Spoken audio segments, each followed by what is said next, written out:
11 del 26 al 36. ¿Sí? Estamos con la restauración, ¿verdad? Que ya habíamos visto una parte, ahora vemos que el rechazo no era como. No era permanente, ya, no era para siempre, lo que quiere decir. Vamos leyendo los pedacitos. 26. Y luego todo Israel será salvo. ¿Cuál es todo Israel? El Israel que no ha reconocido al Señor. El remanente del que habíamos hablado ya en otros capítulos, ¿verdad? ¿Cuál es este remanente? El que esté vivo para el momento de la segunda venida. ¿Sí? ¿Por qué? Para ser salvos, ¿qué se necesita? Siempre. ¿Qué se ha necesitado? ¿Fe en qué? En Cristo. En Cristo, ¿verdad? Antes en que iba a venir y ahora en que vino. Sí. Los israelitas ahora, hoy por hoy, la nación de Israel cree que Jesús es el Mesías. No, ¿verdad? Y entonces, ¿qué va a pasar en la segunda venida? Después de los 7 años de tribulación, cuando los israelitas pasen por todas, igual que todo el mundo va a pasar por la crisis, ellos van a reconocer que Jesús sí era el Mesías. ¿Sí? Cuando sea el final de la tribulación y Cristo regrese para salvarlos, entonces ellos cuando lo vean venir van a reconocer que ese es el Mesías y que era el mismo Jesús que habían dado muerte al principio de Israel. Siempre es por fe, porque creen en Él, creen que viene a salvarlos, creen que es poderoso, creen que lo va a liberar, hay fe. Pero ellos están viendo. Estos israelitas del final no son salvos, pero no son iglesia. ¿Sí? Van a salvarse para entrar al milenio y para disfrutar de las cosas que les corresponden, pero no van a ser parte de la iglesia. ¿Por qué dice la Biblia todo Israel? Porque todos los que estén vivos en ese momento van a creer. Todos los israelitas vivos van a creer, pero los de ese momento, los israelitas que ahorita están vivos, si no creen en Jesucristo, ¿para dónde van? Para el infierno, igual que todos. Si no creemos, vamos para el infierno. Si creemos, vamos con el Señor. Ellos sí van a ser parte de la iglesia. ¿Sí? Por eso es que dice la Biblia, todo Israel. Esto es lo que vamos a ver a continuación es como una ratificación, que es asegurarles a ellos lo que se les había prometido antes. Y vendrá de Sión, que vive. Esto está hablando ya para el milenio. La segunda venida marca el final de la tribulación y el inicio del milenio. ¿De dónde viene su libertador? Llega primero a Jerusalén. Cuando Jesús baja, llega a Jerusalén. Y de ahí sale a rescatarlos, porque ellos están ocultos en las cavernas. Entonces, por eso es que dice la Biblia, vendrá de Sión su libertador, para que se cumpla lo que está escrito, que apartará de Jacob la iniquidad. ¿Qué está diciendo? La impiedad, que va a quitarles los pecados, lo va a salvar, lo va a restaurar, porque es parte del pacto. Entonces eso lo va a cumplir, pero ¿a quiénes? De nuevo, a ese remanente fiel, al remanente que no se dejó marcar, al remanente que resistió durante la tribulación y que creyó que al final el Mesías los iba a libertar cuando yo quite sus pecados. Así que cuanto el Evangelio son enemigos por causa de vosotros, pero en cuanto a la elección son amados por causa de los padres. ¿Verdad? Siempre estamos hablando de que ellos siguen siendo el pueblo, porque irrevocables son los dones y el llamamiento de Dios. Dios siempre cumple su palabra, ¿verdad? Tanto para ellos como para nosotros. Aquí, como incluye a los dones, nosotros debemos de sentirnos también confiados que nuestros dones van a perdurar. Si el Señor a usted le ha dado un don, Él se va a encargar de que usted siempre lo tenga. Si usted no lo pone a trabajar, su don merma, ¿verdad? Su don se debilita, su don se ve opacado, pero el Señor no se lo ha quitado. en el momento que usted decida poner de nuevo las manos en el arado, el Señor va a reactivar ese don, porque dice que los dones son irrevocables. Pues como vosotros también en otro tiempo eres desobedientes a Dios, pero ahora habéis alcanzado misericordia por la desobediencia de Él. ¿A qué se parece esto? De lo que hablábamos en la clase pasada.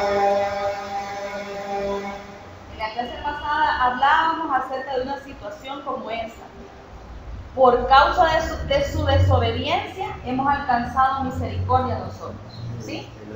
¿Qué quiere decir eso?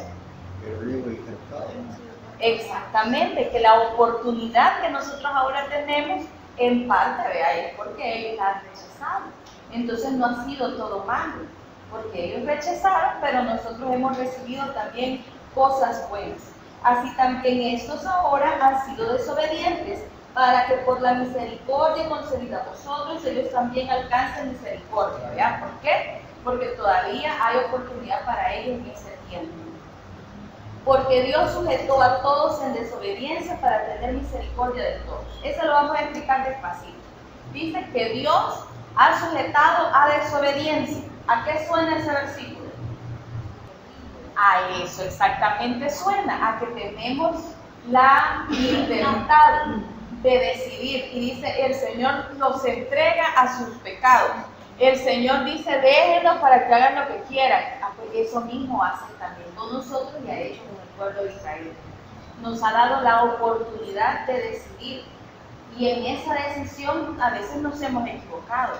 Pero siempre, aún que nos hemos equivocado, como en el caso de Faraón, ¿verdad? Que está recordando hermano Miguel, que endureció, dice la palabra, su corazón, que le permitió hacer todo lo que él quería. ¿Para qué fue? Para glorificarse. Para después glorificarse. Entonces, a pesar de esos errores, existe la oportunidad que en esa misma equivocación el Señor se glorifica. ¿Cómo se glorifica? Dándonos la oportunidad de salvación.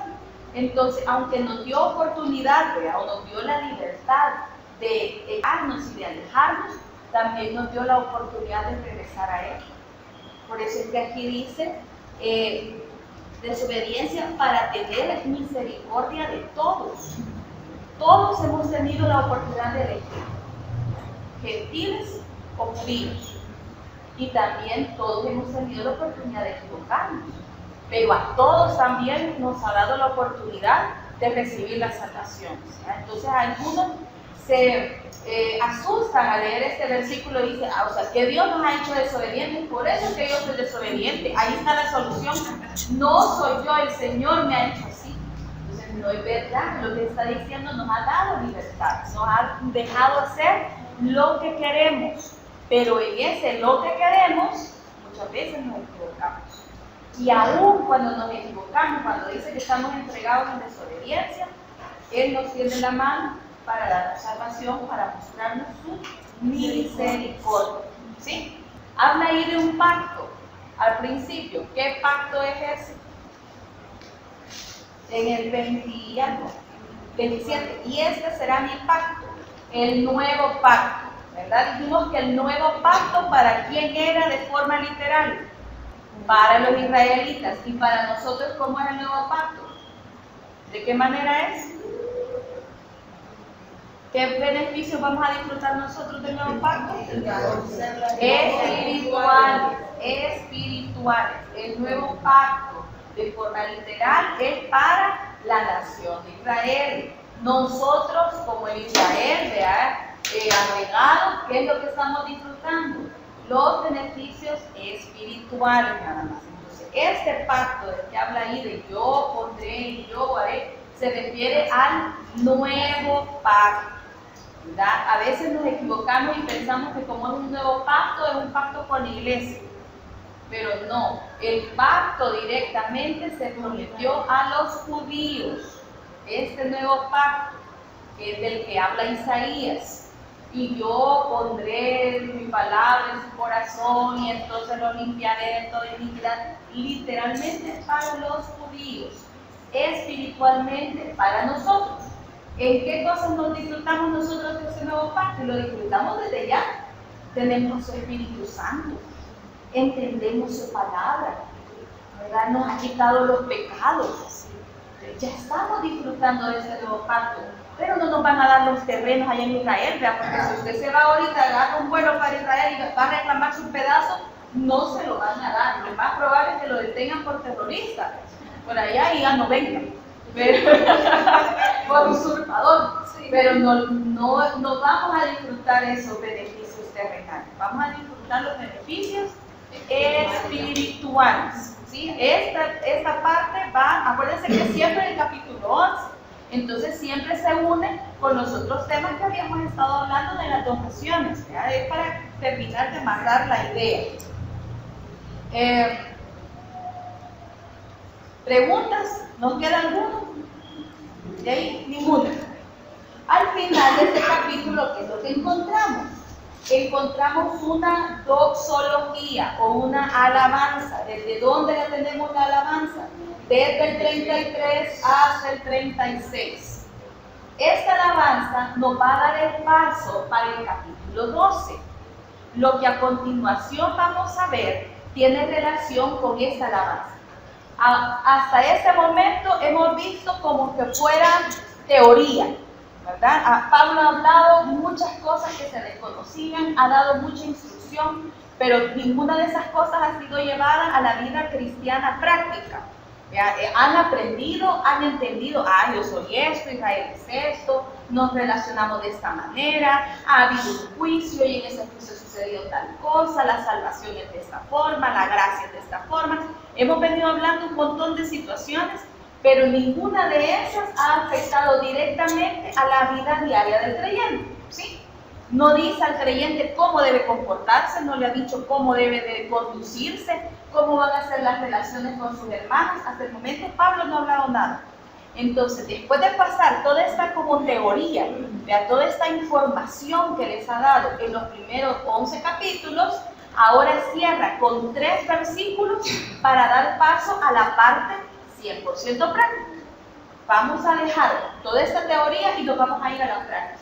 ¿A la práctica de qué? De esos 11 capítulos de teoría, que ustedes ya se la saben toda de memoria. Entonces ahora, como ya en su cabeza esos 11 capítulos ya están bien arraigados, ahora Pablo nos va a explicar cómo sacar de su cabeza a la sociedad estos 11 capítulos. ¿Y cómo lo pone Pablo? Con estos 3 versículos de intermedio para que nosotros entendamos la necesidad de ponerlo en práctica. Dice el 33, oh profundidad de las riquezas de la sabiduría y de la ciencia de Dios. Entonces está exaltando a Dios primero.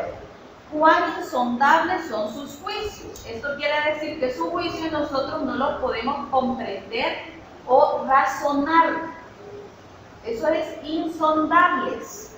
Nosotros no vamos a decir, el Señor hizo este juicio por eso, ya entendí. Ya me quedó claro. Los juicios del Señor van más allá aún de nuestra propia existencia.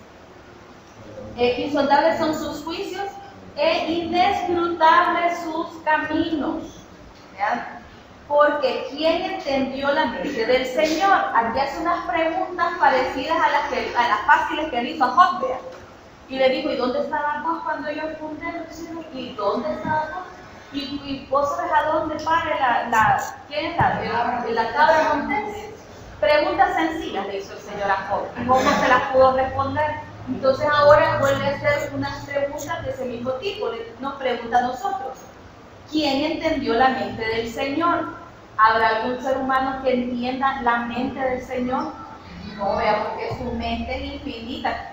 Si a nosotros nos han costado las tablas de multiplicar, ¿cómo vamos a entender toda la mente del Señor? ¿O quién fue su consejero? ¿Quién le dijo al Señor, Señor, hazte las cosas así, me lo vas a agradecer mañana? O sea que nosotros no podemos hacer eso. ¿O quién le dio a él primero para que fuera recompensado? Las recompensas son eso, dar nosotros primero para que él me dé. Yo le doy al Señor y él por eso me ha salvado. Si nosotros todo lo que tenemos, ¿por qué es? Por gracia respiramos, por gracia caminamos para adelante, ¿verdad? No porque si fuera por nuestros propios méritos, no tuviéramos nada. Porque de él Esto lo vamos a subrayar y se lo van a aprender. Eso es la razón de toda nuestra existencia. Porque de Él, ¿de quién es Él? De Dios. Y por Él, y para Él, ¿y aquí quién será ya? Si es para Él. ¿Para quién? Dios Padre. La Biblia dice que Él ha dado todo a Jesús. Fíjense que aquí es la Trinidad completa, no es solamente Dios, porque es todo. Y hay Padre, y es Hijo, y es Espíritu Santo, porque dice, porque de Él, y para Él, y por Él, son todas las cosas. A Él sea la gloria por los siglos. Amén. No hay otra motivación, no hay otra razón, no hay otra manera, no hay otro camino más que el Señor. Eso es lo que está diciendo.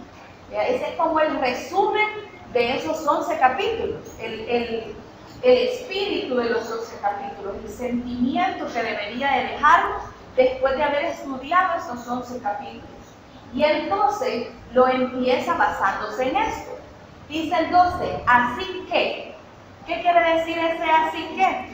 En vista de estos 11 capítulos que hemos estudiado y llegando a la conclusión de que de Él, por Él y para Él son todas las cosas, nos va a dar unos consejos a partir del capítulo 12. Entonces todo lo que vamos a ver se basa en los primeros 11 capítulos. Ahí tiene como la base legal o la base teórica, y ahora vamos con la práctica. ¿Listos? Vamos con el 12. Así que hermanos, vamos a leer 12, el 1 y el 2. Así que hermanos, os ruego por las misericordias de Dios que presentéis vuestros cuerpos en sacrificio vivo, santo, agradable a Dios, que es vuestro culto racional. No os conforméis a este siglo, sino transformaos por medio de la renovación de vuestro entendimiento, para que comprobéis cuál sea la buena voluntad de Dios, agradable y perfecta. Pablo hace una súplica. Vea, ¿cuál es el modelo de Pablo? El modelo de Pablo es el modelo del amor. No obedecemos al hombre que lo vemos. ¿Cómo vamos a obedecer la palabra del Señor que no lo vemos físicamente? Pero aquí dice Pablo que nosotros debemos aprender eso. Pero no debe de ser nuestro servicio por obligación. Pablo no quiere que sirvamos por miedo, no quiere que sirvamos por interés, ni quiere que sirvamos por vergüenza o por sentimientos de culpa. Quiere que sirvamos por amor, por eso dice, se lo pido en el nombre del Señor, nos está pidiendo. ¿Y qué cosa nos pide? Una única cosa. Una única cosa nos pide, léanlo ahí. Que presentemos ¿qué? ¿Le está pidiendo el Señor su casa? No. ¿Le pide el Señor su salario? No. ¿Le pide el Señor sus hijos? ¿Le pide el Señor su familia? El Señor no nos está pidiendo nada más que nosotros mismos. Él no quiere otra cosa que no sea usted. Eso es lo que el Señor le interesa. Dice que presentemos nuestros cuerpos como sacrificio vivo. En el Antiguo Testamento se entregaban muchas ofrendas. Dentro de esas ofrendas había una que quitaba el pecado. ¿Se recuerdan ustedes cuál era? ¿Cuál era la ofrenda que quitaba el pecado? El sacrificio que hacían una vez al año. El de la expiación. ¿Cómo estaba el animal para el sacrificio? ¿Muerto o vivo? Vivo. No, a la hora del sacrificio. Ajá. En el holocausto, ¿cómo estaba el animalito? Muerto, ¿verdad? Entonces, ahora que nos pide que presentemos un cuerpo. Antes, en el Antiguo Testamento, recibían como ofrendas cuerpos muertos de animales. Pero hoy el Señor no quiere como ofrenda con muertos el animal. Eso ya no tiene ningún valor. ¿Desde cuándo no tiene valor? Desde que Cristo hizo su sacrificio supremo. Entonces ya no hay otro sacrificio. ¿Qué debemos dar ahora como ofrenda? Nuestro cuerpo. Nuestro cuerpo. O sea, yo no puedo dar el cuerpo de la Rosita, ¿verdad? Y decir, vaya, No se preocupen, la Rosita va a ir a servir por mí, Señor, yo te alabo. Vea, porque el cuerpo de ella voy a dar yo. Si yo me los mando a todos, no se preocupen, ese va a ser mi servicio. El Señor quiere que yo sirva, que con este cuerpo que me ha dado, yo le sirva a Él. Eso es lo primero. Mi cuerpo, no mis cosas. Porque a veces es fácil, ¿vea? Si yo voy a dar una ofrenda, ¿vea? Pero no me pida que venga. Yo le ayudo a comprar lo que quiera, pero no me pida tiempo. Porque yo no puedo, ¿vea? No puedo venir, no me puedo desocupar. ¿Qué quiere el Señor? Nos quiere a nosotros, ¿sí? La segunda cosa que pide, que ese cuerpo esté vivo. ¿Qué cosa puede ser un muerto? Nada, vean. ¿Que para qué quiere el Señor un cuerpo muerto? Él vivo, mientras se mueva, mientras pueda hacer cosas, mientras pueda hablar, mientras pueda ayudar. Él quiere un cuerpo vivo, un cuerpo activo, que usted trabaje para Él. Dicen unos que es más fácil a veces morir por el Señor que vivir para el Señor. ¿Vea? Porque de valentía sí, vea, Señor, llévame a mí, vea. Pues sí vamos con el Señor, vea, no es pérdida hasta ganarse. Pero vivir todos los días para el Señor es un desafío más grande que morir una sola vez para el Señor. ¿Sí? Entonces, ¿qué nos pide? Nos pide que nos entreguemos y nos muramos y demos nuestra vida por otro. No, quiere que vivamos para Él. Entonces quiere un cuerpo suyo y el mío. Y ese cuerpo lo quiere vivo. A unos más vivos que otros, pero vivo. Tiene que ser, aparte de vivo, este cuerpo tiene que ser santo. ¿Qué quiere decir santo? Apartado para el Señor. Mire, usted ya vive para el Señor, hoy viva en santidad. Viva esa vida y sírvale al Señor, pero en santidad. ¿Apartado de qué? Apartado del pecado, apartado del mundo, vea. Usted concentrado y entregado al Señor. Si usted ya entregó su cuerpo y este cuerpo está vivo y usted ya logró encarrilarse en el camino de la santidad y lucha todos los días, ahora le pide el Señor que se sacrifique. ¿Cuál es la diferencia entre la santidad y el sacrificio?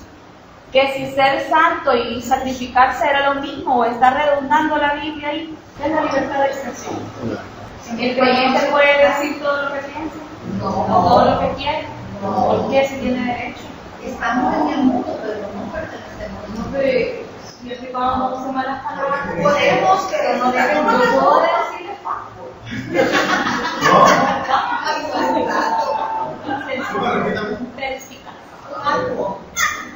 ¿Tengo derecho? Derecho a ¿Es difícil quedarse callado?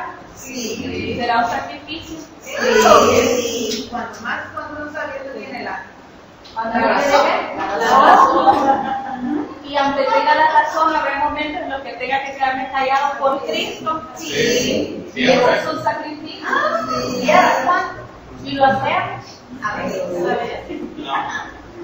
A veces. Las injusticias también. A veces. Piensa que la parte más difícil de sacrificar son las cosas que creemos nuestros derechos, que incluyen principalmente nuestros cuerpos.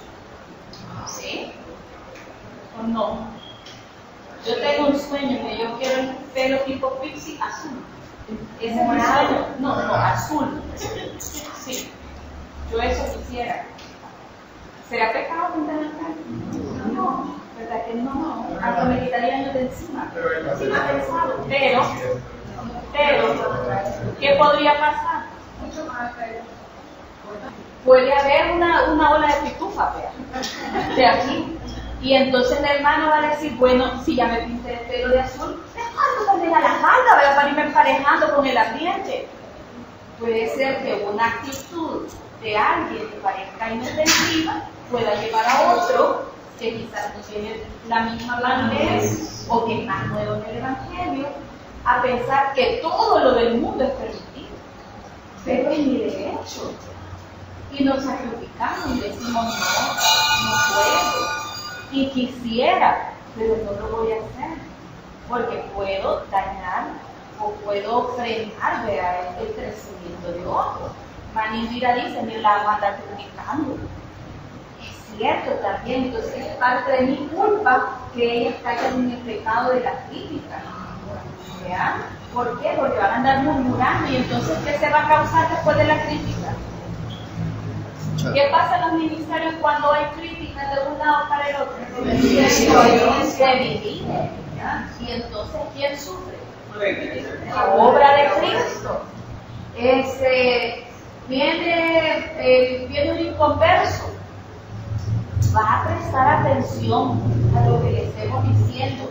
Viendo tamaña cabeza de grande azul sentada en el culto. ¿Verdad que no? Va a ser bien difícil. Sí, porque nuestros actos de las cosas que creemos, nuestro derecho, en cosas tan simples como esa, no es necesario un maquillaje, ¿verdad?, con brillantina aquí como todo el gato, ¿verdad?, y así venir todos los puntos, o una minifalda. ¿Usar minifalda será pecado? Si a veces no me dicen, tengo el cuerpo, no, si no, para nosotros no. Ya porque es una ropa y la boda están cambiando con el tiempo, las imágenes están cambiando. Pero podemos acercar a otro bien materno, ya sea porque le guste o porque le desagrade. El problema es que la persona cuando viene debe de estar directamente conectada con ¿quién? Con Cristo. Pero nos volvemos a veces tan atractivos, tan estrafalarios, tan parecidos a los de afuera, que entonces la gente distrae su mirada. Dice, no, es un sacrificio amoldarnos a algo que quizás no va con nuestra personalidad, sí, pero es parte de nuestro sacrificio, nuestra manera de hablar. ¿Deberíamos de hablar como habla el mundo? No. Nuestro hablar tiene que ser diferente. ¿Tenemos que leer la Biblia? Sí. Y a veces, por ver la televisión, no estamos viendo nada malo. Animal Planet, todo esto está viendo, vea. Cuando se come el león, a la gacela y todo, y es hasta instructivo. Pero si eso le quita tiempo de la oración, usted puede sacrificarse y decir, bueno, no lo voy a ver, voy a repasar para el examen de humano. ¿Cuántas necesidades hay en la iglesia de Cristo de nuestros hermanos? Nos tomamos nosotros tiempo, de nuestro tiempo libre, de nuestro tiempo de descanso, para orar por ellos. Quito yo de mi lista de oraciones mis peticiones que no son pocas, ¿vea? Y mis necesidades que no son fáciles. Quitarlas y decir, Señor, hoy no voy a orar por mí, hoy voy a orar por mis hermanos. Sacrificio. ¿Ya? Entonces, pero ¿quién puede hacer este sacrificio? Este sacrificio no es fácil, es difícil. Por eso dice, primero entregue su cuerpo. Cuando haya entregado su cuerpo, asegúrese que lo entrega vivo, para que sirva de algo, porque el muerto no sirve de mucho. Después santifíquelo, porque estando ese cuerpo santificado por el Señor, es más fácil que soportemos el sacrificio, ¿sí? Porque a eso es lo que el Señor nos ha llamado. Si el sacrificio en otras religiones es la raíz del crecimiento espiritual. No comen, no duermen, están sentados sobre clavos, ¿verdad?, meditando no sé cuántos días, se bañan. Para nosotros eso no es sacrificio, ¿verdad? No se bañan, no se quitan el pelo, no hablan. Y ese sacrificio piensan que lo va a santificar, que lo va a mejorar, que lo va a elevar. Pero al contrario, en el cristianismo es al revés. El sacrificio es la flor de su santidad. ¿Cómo es más fácil santificarse? ¿Cómo vamos a lograr sacrificarnos para el Señor? Entregándole nuestros cuerpos vivos en santidad. Si nosotros hacemos esa parte primero, vamos a poder hacer un sacrificio.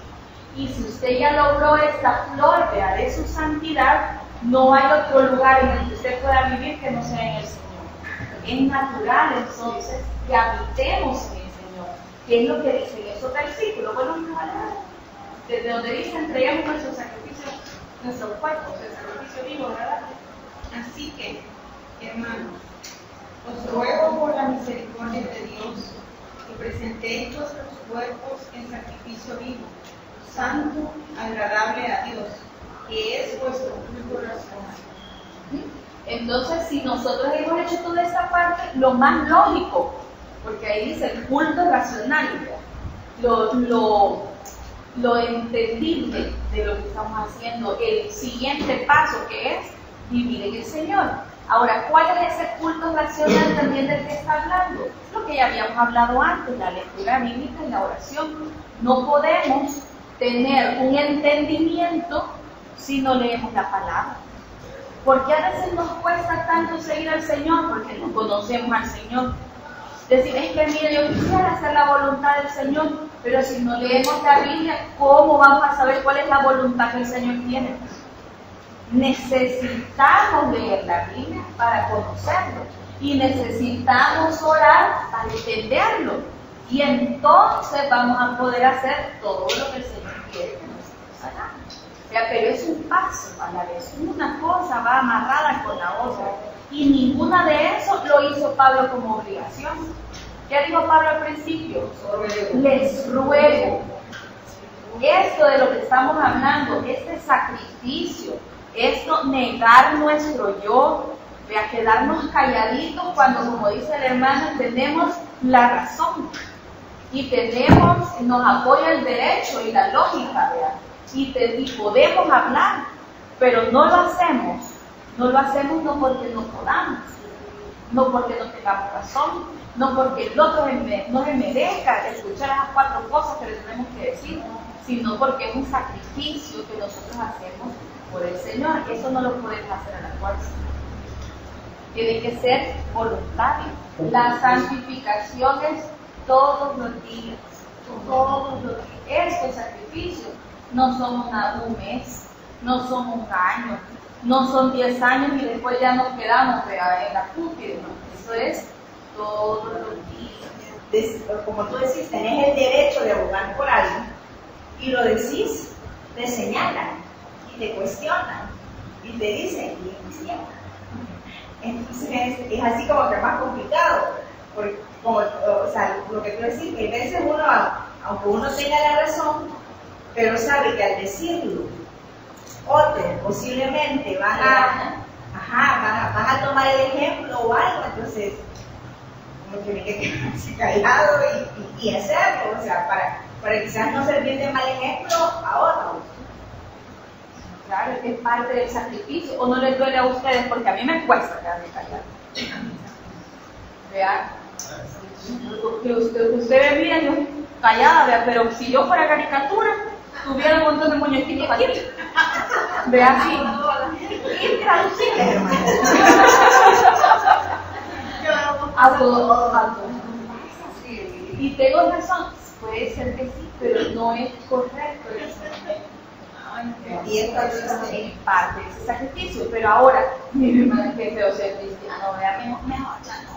Entonces ya no quiero entregar mi cuerpo en sacrificio vivo. Dios nos hace una promesa en ese mismo párrafo y dice, si usted acepta vivir de esta manera, entonces vamos a tener un beneficio. No vamos a ser hechos a semejanza del mundo. Él nos promete que si nosotros le entregamos nuestro cuerpo, lo ponemos a servir vivo, lo santificamos, nos limitamos en lo que a veces nos gusta, aunque no sea malo, pero que puede dar de qué hablar a otro, porque usted no sabe para qué lo ha llamado el Señor. ¿Qué tal si el Señor lo ha llamado a ser pastor? Vea, y una cosita así pequeña no sirve a veces de estorbo. O lo ha llamado. Me tendría que haber dado ayer. Ya nos atrasamos. No, si nosotros nos limitáramos un poquito, pudiéramos hacer más por el Señor, vea, o que hicimos eso y nos causó sufrimiento. El Señor nos promete que nos va a transformar y nos va a hacer diferentes a los que están en el mundo. Porque yo he decidido no parecerme a los que están afuera. Si yo me paro al lado de los que están afuera, en mí se tendría que ver algo diferente. Deberían de notar la diferencia. Dicen, no van a ser conformes conformados. Quiere decir que no me va a formar el mundo a mí, el mundo no me va a afectar a mí, sino que yo voy a afectar el mundo. Es el modelo que el Señor quiere para nosotros. Y esa promesa es buena. ¿Por qué es buena? Porque si usted se quiere parecer a los que están en el mundo, ¿quién es el papá de los que están en el mundo? Satanás. Satanás. Si nosotros nos parecemos a los hijos de Dios, ¿quién es nuestro papá? Dios. Esto es como la canción de Capullo y Sorulli. ¿Ustedes se la saben? No. ¿A quién se parecía el negrito? ¿Ah? ¿Se parecía al papá del negrito? No, ¿verdad? Por eso es graciosa esa canción, porque no se parecía al papá y el papá decía no, hijo, vea. Él no, porque los demás sí se parecían a él. Si usted es hijo de Dios, ¿a quién se debe parecer? Al Señor. Pero nosotros queremos ser hijos de Dios y parecernos al mundo. Y en el mundo, ¿a quién se parece? A su papá, que es el diablo. Entonces, por eso quiere el Señor que nos transformemos y que no nos forme el mundo, sino que nos forme la santidad aquí en Él, aunque sea un sacrificio todos los días. ¿Sí? ¿Preguntas hasta ahí? Se entiende que el Señor quiere que mi yo interior, espiritual, así como es el suyo, amoroso, entregado al Señor, orador, de fe, sumiso a su palabra, se vea también en el exterior, que su exterior esté en acuerdo con su interior. Esa es la meta. ¿Sí? Eso es lo que Pablo nos está pidiendo. Y no nos lo exige, nos lo ruega. ¿Ya? Porque si no lo hacemos por amor, no lo vamos a aguantar. Si le quieren imponer esto a la fuerza, usted va a dar duro con el que lo imponga. Eso es lo que va a resultar.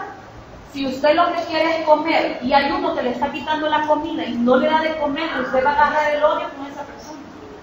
Pero si usted ha decidido no comer, se va a controlar mejor. Entonces, así es la vida cristiana. Debe de ser por amor, debe de ser por voluntad propia. No lo pueden obligar, porque si lo obligan, no va a aguantar. Y ese es nuestro problema. A veces nos preguntamos por qué no crecemos, por qué no podemos hacer eso. Porque a veces lo hacemos por obligación. Y por obligación ni la comida, a la fuerza ni la comida. ¿Ah? No va a ser sacrificio, sino que es una obligación. La palabra que ocupa es metamorfosis, cuando habla de la transformación. Eso quiere decir que a nosotros nos va a transformar a través de esto que estamos viviendo. Nos va a dar que el nuevo nacimiento que usted tiene dentro de usted, su nueva naturaleza, cada día se parezca más a su exterior. O su exterior se parezca cada día más a su nueva naturaleza. ¿Preguntas hasta ahí? Subrayemos la conclusión, por favor. La práctica de una conducta genuinamente cristiana se demuestra mediante humildad y amor. Humildad y amor.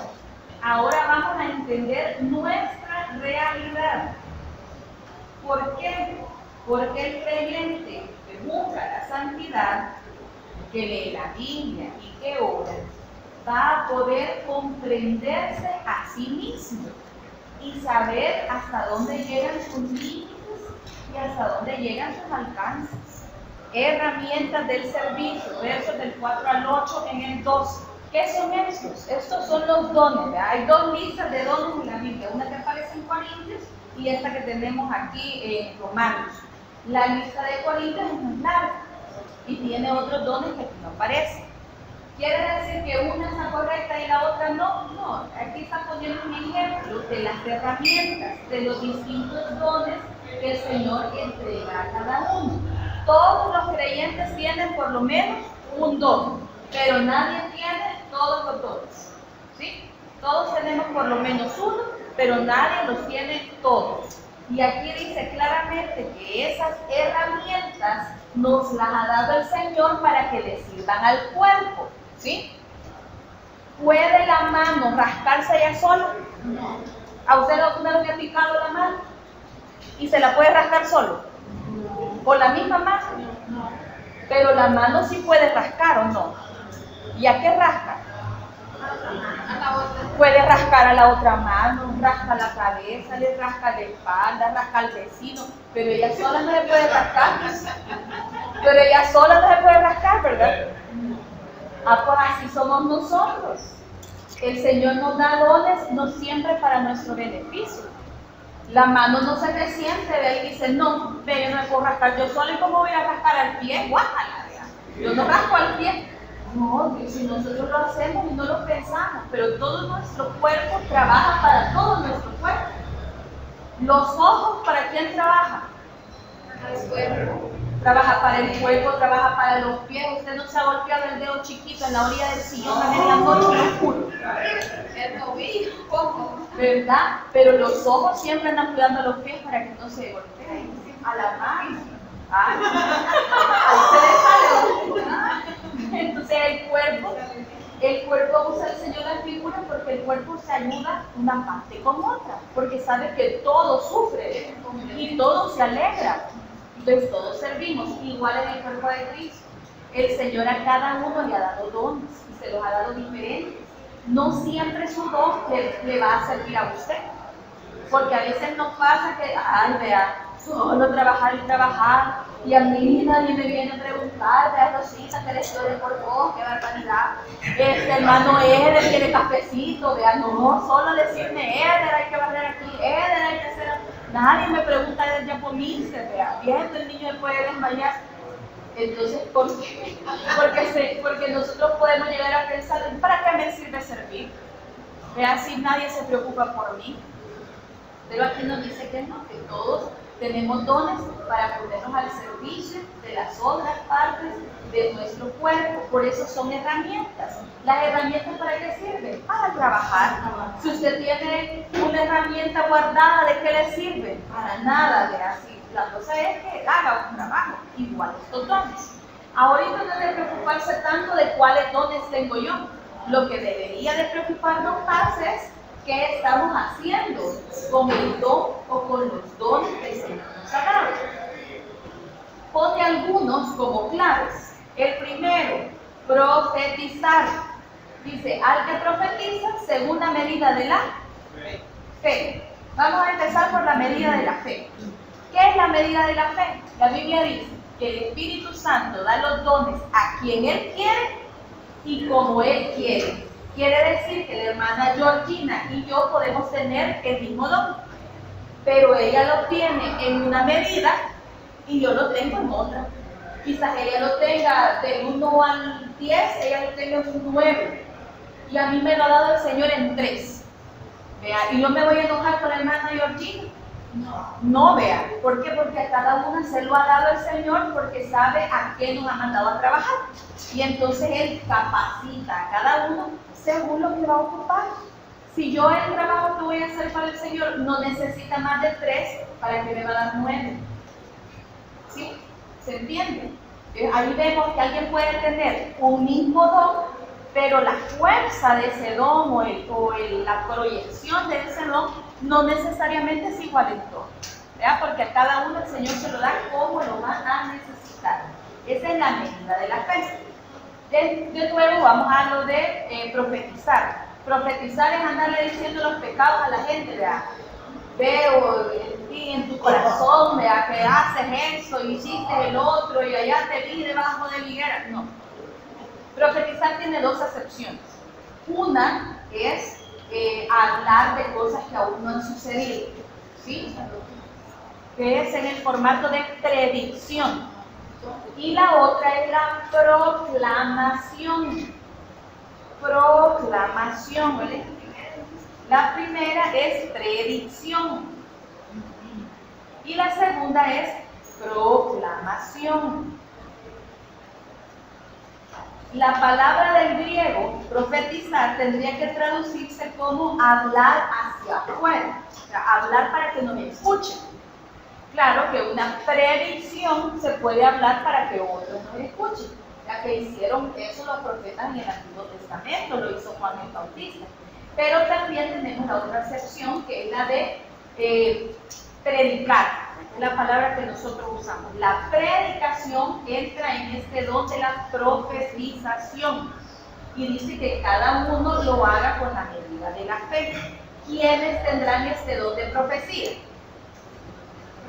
Los pastores, ¿verdad? Porque predicar no es de todos, o sea, todos podemos aprender a hacer bosquejos, todos podemos llevar homilética, todos podemos encontrar técnicas de expresión oral, pero no a todos les sale igual. ¿Sí?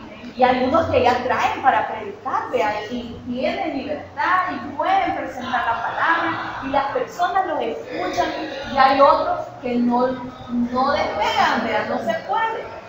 El don hace la diferencia, ¿sí? ¿Se puede aprender a predicar? Sí, pero la predicación para que sea efectiva, cuando es un don.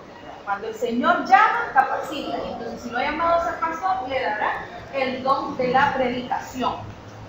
¿Queda claro esto de la profecía? Porque dice que profetiza con la medida de la fe. ¿Preguntas de profecía? No. Seguimos. Segunda herramienta. Servicio. Don de servicio. Se deriva de la misma palabra diácono. Diácono quiere decir el que sirve a la mesa. Entonces de la misma palabra viene. Y hace referencia a las personas que ofrecen o dan su ayuda práctica en la iglesia.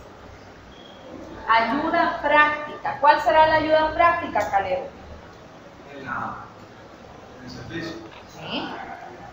Una ayuda práctica que en la iglesia. Servicio con los niños. Servicio con los niños. No, el servicio con los niños no tendría que ser don de servicio. Limpieza. ¿Qué más? Podría ser acomodación. ¿Qué más? Los que recogen ofrendas. Sí, quizás sí. De parqueo. Parqueo. Tiene un poco, pero estamos hablando de cosas prácticas, de venir a hacer. Levitas. ¿Ah? Los levitas. Los que vienen a cuidar, no, los de escuela bíblica, ¿qué don tendrían que tener? Enseñanza. Los levitas. Lo que van a trabajar. Tal vez, no, tal vez el que hace, el que viene a partir, el que lava las copitas,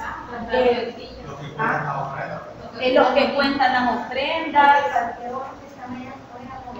los hermanos que vienen temprano en la mañana a pasar la escoba para que no hayan tantas hojas, si alguien viniera a chapodar fuera ministerio, ¿qué más? Venir a lavar las sillas un día, ver que hay basura tirada y sin que sea un ministerio ni que esté organizado, usted recoge la basurita y la pone ahí, mira que el pobre calero va con un montón de sillas para un camión y de repente dice, no, a él se le lo ha puesto. ¿Para qué está aquí? ¿Para qué compartimos? ¿Qué sería la ayuda práctica? ¿Qué sería la ayuda práctica en ese momento? El que sale corriendo y le dice, le ayuda, hermano, y comienza a correr, sí, no le toca, pero lo hace. Ese es el don de servicio. Ayuda práctica, ayuda inmediata. No estamos hablando de profetizar, no estamos hablando de predicar, no estamos hablando de ganar almas, sino que estamos hablando de hacer cosas que se necesitan en la iglesia. Van jalando las hermanas que tienen un montón de papales con comida y van pasando 4 hombres y uno le dice, mira hermana, le ayudo con la bolsa para adentro, no para llevárselo para la calle. Le ayudo, se la voy a llevar, venga, ¿dónde le pongo esta mesa? ¿Dónde le hago esto otro? Ese es el don del servicio. Una ayuda práctica. ¿Será necesario personas con el don de servicio en el cuerpo de Cristo? Sí, por supuesto, porque si no tuviéramos a esas personas, no pudiéramos seguir funcionando. ¿Qué dice del don de servicio? El que tiene el don de servicio, ¿cómo lo debe de hacer? Pues de servicio, en servir. En servir, vea, usted tiene el don de servicio, tiene que ponerlo en práctica. Usted mira que allá hay necesidad y dice, le puedo ayudar al hermano porque me da pena, ¿qué va a decir el hombre? ¿Verdad que quizás me gusta? O que va a decir No pensemos en qué van a decir, ayudemos si podemos hacerlo. De nada sirve la buena intención si se quedó hasta ahí. Usted mira sucio por aquí, vaya a pedir una escoba, vea, y diga, mira, empieza la escoba, voy a pasarla aquí, vea. No para hacer quedar mal a los hermanos y decir, eso les paga, no, para que se limpie. Lo importante es que el don siempre sea para beneficiar al cuerpo de Cristo. ¿A quién le gusta venir a un lugar que está sucio? A nadie, nos hace sentir incómodos. Si yo vine temprano y está sucio, y por cuestiones de tiempo, de grande o de abundancia de trabajo, nadie lo está haciendo aquí, ¿qué me quita pasar la escoba? Nada, pero beneficia a la obra. Sí, ¿verdad? Porque los hermanos primero van a estar más cómodos. Y segundo, como dijo la hermana Indira, evitamos que esa gente hable mal de otros. Porque puede venir y criticar, y puede venir y hacer un mal comentario, y ese mal comentario puede llegar a oídos de otros. Y la obra de Cristo se ve dañada. Entonces, el don de servicio es un don humilde. El don de servicio es un don de tras bambalinas, los que sacan la basura. Suyos son los hermanos. ¿Sí? Vienen los hermanos tempranito con los escobetones, ¿ves? A peinar toda la iglesia. Los de los baños. Nadie quiere venir a lavar baños, a repartir papel, vea, que a veces no hay, y ahí pasan los accidentes. Tuviera alguien esperando lo que usted necesita. Alguien que venga a quitarse la de araña, vea, para que todo esté limpio, bonito. Todo eso son dones de servicio. Siguiente don, el don de enseñanza. Don de enseñanza. ¿Cuál es esta habilidad? Para interpretar, aclarar, eso no está en el folleto. Habilidad para interpretar, aclarar, sistematizar y explicar con claridad la verdad de Dios. Interpretar, aclarar, sistematizar y explicar cómo. Con claridad la verdad de Dios. ¿Cuál es la verdad de Dios? La Biblia. Entonces, ¿qué es el don de enseñanza? Es el que agarra la Biblia y primero entiende lo que está ahí, lo lleva a su cabeza, lo exprime. Eso que ha exprimido le da forma, le da lógica para transmitirlo. Se lo da aquí el bocadito y se lo explica. Pero con claridad, ¿verdad? Usted se va más confundido de lo que había entrado, yo entré creyendo que era salvo y me voy dudándolo, ¿verdad? Ahí no tenemos don de enseñanza. El don de enseñanza es el que es capaz de aclararlo. Y usted dice, Ángela se llamaba, antes me hubieran dicho a mí esto y hubiera entendido más. ¿Quiénes deben de tener este don de enseñanza? Definitivamente los pastores. Es necesario que lo tengan este don. ¿Por qué? Porque no se viene al culto y no entendió nada, ¿verdad? Pero no todos los que tienen el don de enseñanza son pastores. Todos los pastores deben ser maestros, pero no todos los maestros son pastores. No debemos de creer que porque alguien puede enseñar, sabe predicar. O porque alguien tiene la facilidad para enseñar, debe ser pastor. ¿Cuál es la diferencia? ¿De qué? De enseñar y de pastor. De predicar. De predicar y enseñar. ¿Qué es predicar? ¿Con qué fin? ¿Ah? ¿Cuál es el fin o cuál es el objetivo principal en la predicación? Solo son dos objetivos. Alcanzar a los mujeres y fortalecer a los otros. Entonces, en la predicación solo se buscan en realidad dos grandes objetivos. Uno, que los que no tienen a Cristo los reciban, ¿sí? Vamos a hacer una labor evangelística. Y la otra es que los que ya estemos convertidos podamos ser consolados, ¿verdad? O que podamos ser edificados, o que alcancemos madurez. Eso es en la predicación, ¿verdad? La predicación. La enseñanza tendrá el mismo objetivo. ¿Cuál es el objetivo de la enseñanza? Aclarar qué cosa. aclarar la palabra, lo acabamos de ver. Vea, todo el proceso que hace el que enseña, al final es para aclarar la palabra de Dios. La palabra de Dios significa, sí, se convertirá alguien aquí. Bueno, el Espíritu Santo es capaz de hacerlo, ¿verdad? De tocarlo. Pero una clase no es el ambiente para hacer evangelismo. ¿Queda clara la diferencia entre la enseñanza y la predicación? Ya, pues, yo me estoy quedando, solo porque estoy trabajando en mi humildad.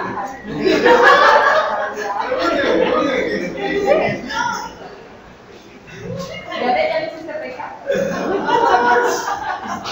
Entonces, ¿queda claro? Si pregunta de examen va a ser esa porca. Y él es el único que la va a sacar mala. ¿Preguntas? Es que te va buscando en donde apunta.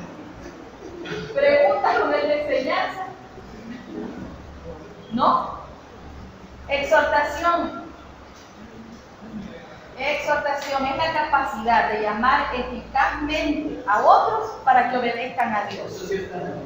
No, ninguno de esos tiene capacidad de llamar eficazmente a otros para que obedezcan a Dios. Exhortar es dos cosas. Nosotros pensamos que la exhortación solamente es regaño, ¿verdad? Pero no. La exhortación puede ser alentar, animar, consolar a una persona. Eso también es exhortar. Y la otra es llamarle la atención. La capacidad de llamar a otros eficazmente para que obedezcan a Dios. Eficazmente. ¿Qué querrá decir eficazmente? Que se logre el objetivo. Vea, yo puedo estar aquí diciéndole a hermanos, conviértanse, hermanos, sirvan, pero si yo no tengo el don de la exhortación, por un oído le va a entrar y por el otro le va a salir. Pero hay personas que el Señor las ha capacitado de tal manera para decirle, hermana Marcela, ven que yo me quiero con usted. Ay, ¿qué me irá a decir? Y mi hermana, que yo he dejado eso. Y yo sé que usted me va a decir, y quisiera pedirme. Y usted dice, sí, es cierto, tiene razón, voy a cambiarme, voy a ser parte del don que tienen algunas personas, de llamar la atención. O ya no aparecemos por el ministerio.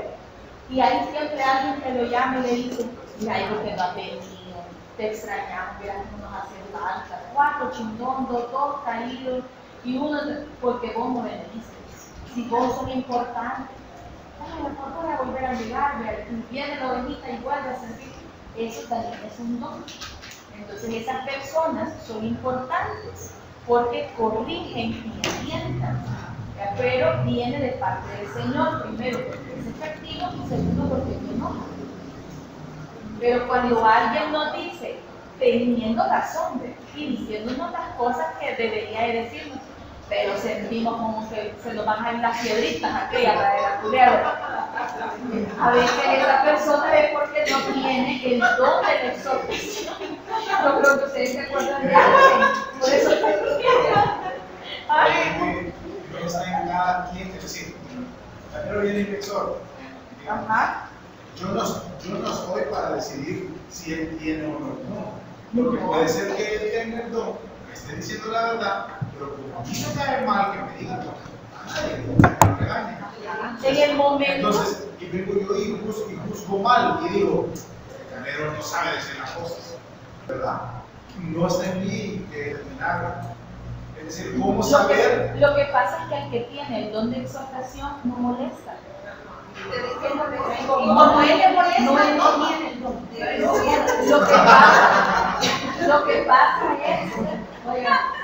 Lo que pasa es que cuando alguien tiene el don de exhortación, generalmente las personas tienen también amor y humildad.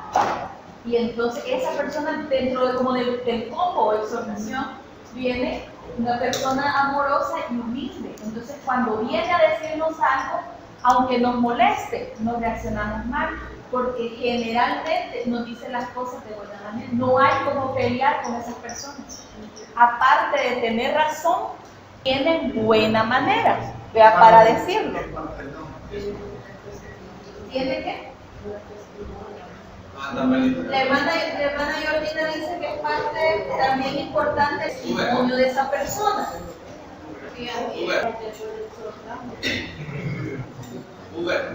Tienen para la obra del Señor mantener este cuerpo.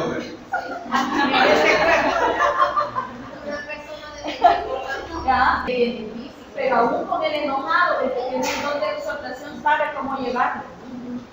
Porque es parte de ese don. Ahora, a nosotros nos encanta estar exhortando, ¿verdad? Y ese es el problema, que a veces mi don puede ser el de predicar, y yo quiero andar exhortando persona por persona, claro, ¿verdad? Tengo 2 ojos morados, 4 insultos, he perdido los amigos, porque no es ese mi don, estoy usando una herramienta que yo no tengo. Debo de también yo ser humilde y saber cuándo tengo ese don de exhortación y cuándo no. El presidir, no repartir, eso me gusta. Repartir. El de repartir es para satisfacer las necesidades de otros con recursos propios. Recursos propios. A partir de los recursos propios, yo satisfago necesidades de otros en la obra. Pero ¿cómo debe de hacerse? Con liberalidad. ¿Qué quiere decir liberalidad? No lo hago para quedar bien con la gente. No debo de hacerlo para que me vean, ni debo de hacerlo como el pago de un favor, ¿sí? Sino que para solventar ese problema, sin que nadie se entere, de que no me importa si se enteran o no se enteran de que fui yo. Pero nos ponemos $2 en ofrenda y queremos que salga el hermano dando la mano, ¿verdad? Porque mira que la pantalla, que sale en la pantalla, que no tenemos de la ofrenda, decimos para salir ahí publicado. Esa no es la liberalidad. El don de repartir es que usted juntó sus centavos todo el año y en diciembre dice, también usted puede colaborar con nosotros. Y ahí después aparece y ¿quién compra? Apareció. No hagamos preguntas, ¿verdad? Y no se hagan comentarios, ¿verdad? Porque lo hace con liberalidad. Ese es el don de repartir, no es repartir lo ajeno, sino que repartir lo mío. Porque hay algunos que nos gusta repartir lo ajeno, pero no lo mío tengo que repartir. Presidir es el don de administrar los recursos de la obra del Señor. Donde administrar los recursos en la obra del Señor. Presidir. ¿Cuáles recursos? Los recursos materiales, humanos y financieros. Son los 3 tipos de recursos que existen. El administrar los recursos del Señor. Materiales, humanos y financieros. Y hacer misericordia. Ese es el último, ¿verdad? Hacer misericordia es ser empático. Ser empático es ser capaz de ponerme en los zapatos del otro. Ponerme en el lugar del otro que está sufriendo o que está pasando por una situación difícil. Pero no quedarme solo en el ay, pobrecito de Apolo, sino ver cómo puedo ayudarlo. Tener los recursos, tener el tiempo, tener la palabra para ir y ayudar y dar una respuesta, un alivio efectivo a una necesidad de una persona en particular. Eso es hacer misericordia. Primero, ponernos en lugar de otro. Esa es la primera parte de hacer misericordia. Porque si yo ayudo a alguien, pero a mí en realidad no me importa, entonces no es misericordia. Misericordia es comprender, decir, de verdad está sufriendo, de verdad le pasa eso, y sentirlo en el corazón como que fuera yo. Ponerme en su lugar podría ser una manera diferente de decir esto, hacer misericordia. Poder ponerme en su lugar. Y cuando me pongo en su lugar, a partir de mis recursos, ayudarle a esa persona. ¿Sí? Para que su problema se arregle. Imagínense que estoy hablando de alguien que ha tenido una enfermedad grave, vive solo en su casa y no tiene quien lo cuide. Ahorita la tormenta, ¿cómo me va? Y yo me voy como la tormenta. no se va a deshacer, hermano. No, ya lo probé varias veces, no me deshace. Nos habíamos quedado entonces que vamos a solventar ese problema. ¿Se entiende qué es hacer misericordia? Sí. Pero todo eso, si no lo ponemos a funcionar, de nada nos va a servir. Por eso son herramientas para la vida del creyente. ¿Ya? Herramientas para la vida del creyente. El creyente y los santos débiles. Basados en esto, podemos llegar a la conclusión que existen dos tipos de creyentes. Un creyente que es maduro, que es hermoso. ¿Se acuerdan cuando hablamos que eran hermosos los pies de los que llevan? Porque era completo, ¿verdad? Era maduro, esa persona ya estaba dando frutos. Entonces el creyente maduro, y también existe el creyente que va en crecimiento, o que aquí en la Biblia se llama débil. Si lo pusiéramos en un ejemplo más práctico, podríamos decir que los creyentes son como el crecimiento natural de las personas, ¿sí? Hay creyentes que son adultos, como todos ustedes, adultos en edad, pero hay creyentes que son como niños. Nosotros no nos vamos a poner a discutir como un niño. El niño siempre trata de discutir con nosotros, ¿verdad? Cuando decimos algo, ¿y por qué? ¿Y qué no se ve? ¿Y a dónde está? ¿Y quién dice? Pero él, porque es niño, no sabe que aunque discuta 1000 horas, no va a ganar. Y al final se va a hacer lo que el adulto dice. No le va a ganar a la maestra, no le va a ganar al papá. A nosotros nos pasa algo similar. Cuando somos creyentes y acabamos de venir al Señor, o somos creyentes que no somos acuciosos de la lectura, que no somos un creyente de oración, no somos un creyente que nos guste aprender los sermones, nos quedamos a veces estancados, como que fuéramos niños. Y ese desconocimiento de la palabra y esa falta de madurez nos vuelve débiles. ¿Débiles a qué? Débiles a las opiniones que están alrededor. El creyente maduro es un creyente con criterio. El creyente maduro sabe lo que le conviene y lo que no. Y generalmente se espera que ponga en práctica lo que le conviene. A un creyente maduro no lo va a asustar que alguien cometa un pecado. Ya digamos que estamos en el culto y de repente nos dicen, mira, allá vieron al hermano fulano en la cancha, que él dijo unas malas palabras y viene al culto. El creyente maduro en su mente quizás reflexione y diga, una del Señor ayude a ser hermano, ya todo nos puede pasar, todos podemos equivocarnos y cometer un desliz o cometer un pecado, nos gusta. Pero el creyente que no es maduro, que es un niño en la fe, dice, sí, a veces que la iglesia está llena de hipócritas, mi propio me gusta venir, que vea, uno tanto que lo regaña, y comienza a agarrar y empezar hablando de uno y termina hablando de la congregación, de que todos son pecadores. ¿Qué es lo que pasa aquí? Que uno es maduro y el otro no. ¿Sí? Y de eso nos habla el capítulo 14. Vamos a ir viéndolo despacito.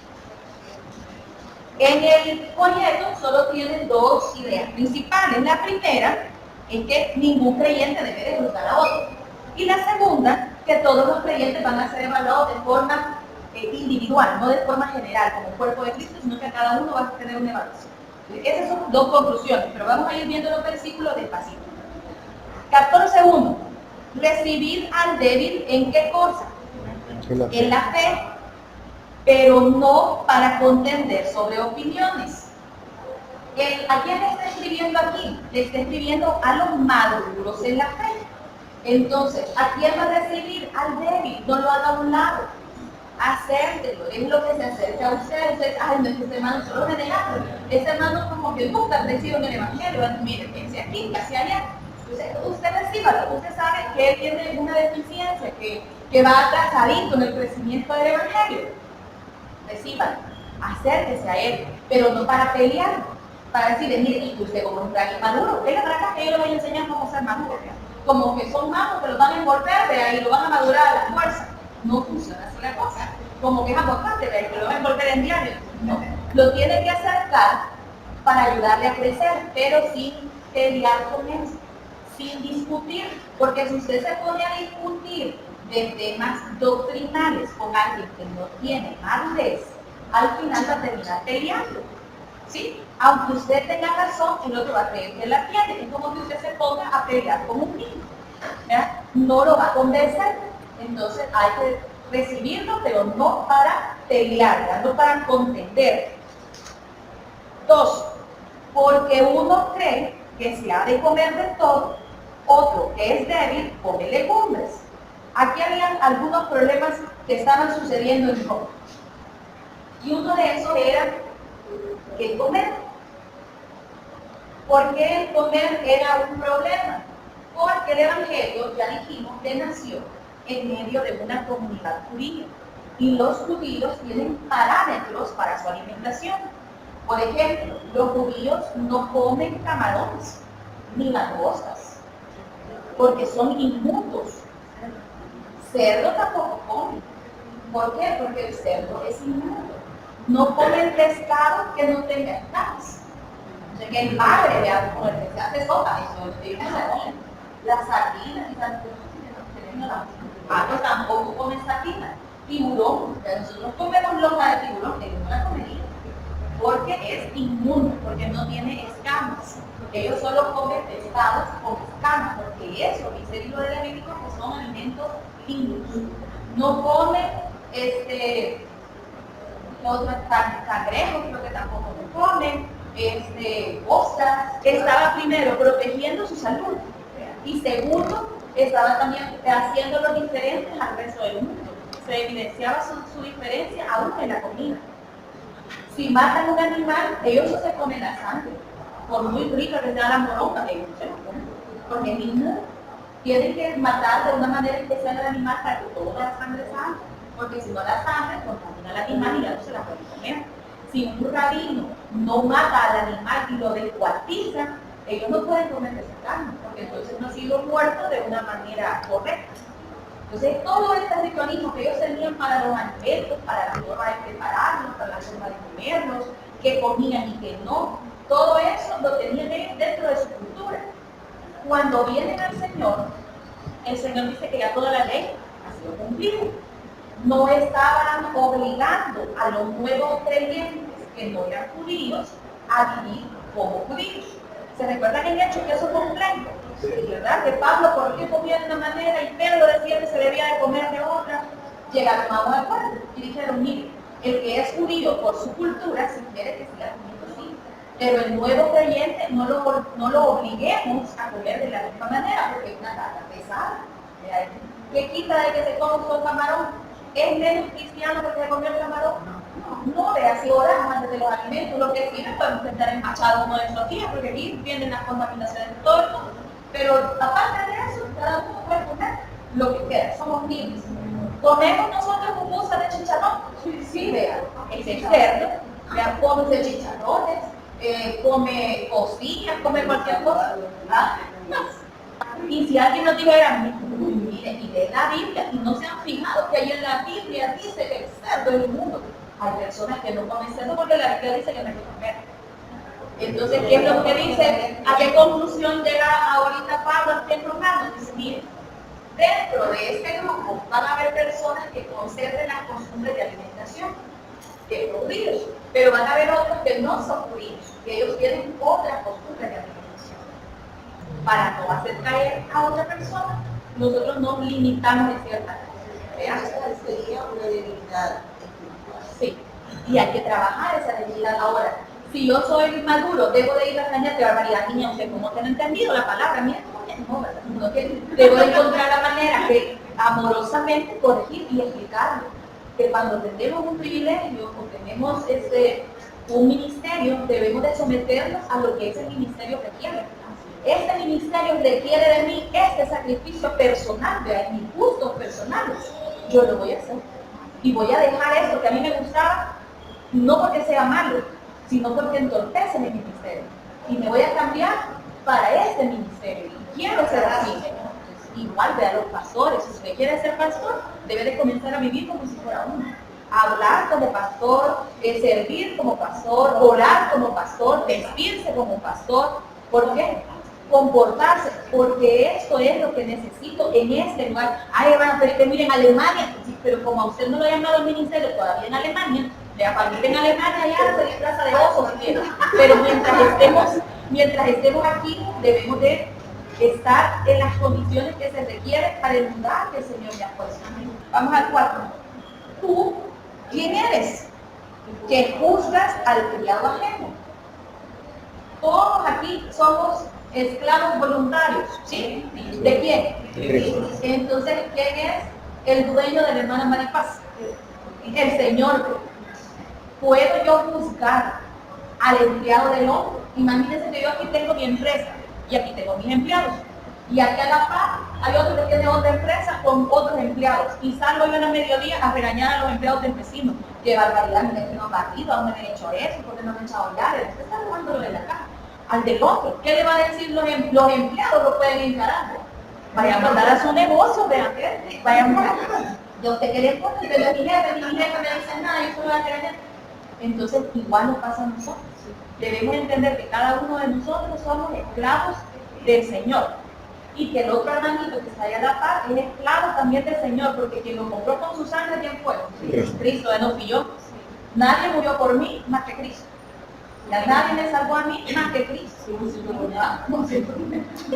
Así que, si mi dueño es el Señor, ¿a quién le tengo que dar cuenta yo? Al Señor. ¿Puedo yo juzgar al empleado del Señor que tiene ahí a la par? No, vean, porque el Señor sabe para qué lo ha contratado y lo ha puesto ahí. Entonces, no puedo juzgar. Esa es una de las cosas que le voy a aprender. ¿Por qué razón no puedo juzgar? Porque no es mío. A los míos sí. A los míos yo los puedo juzgar. Pero como a ninguno es salvado, ¿a quién es la única que medio puedo juzgar? A mí misma, vean. ¿Y me podré juzgar a mí misma bajo este concepto? No. ¿Ah? No puedo porque soy del Señor. Entonces, hasta cuando me quejo de mejorar, no me va bonito. Tú, ¿quién eres que juzgas al criado ajeno? Para su propio Señor está aquí. Y uno dice, ¿cómo sigue? ¿Y cómo le permite? ¿Y cómo? Hay que pensar, bueno, si el Señor lo tiene ahí, ¿verdad? Pero estará firme porque poderoso es el Señor para hacerlo estar firme. Entonces dice, a veces, a pesar de que alguien sea diferente, si el Señor lo quiere usar, Él lo va a mantener firme, a pesar de mi opinión.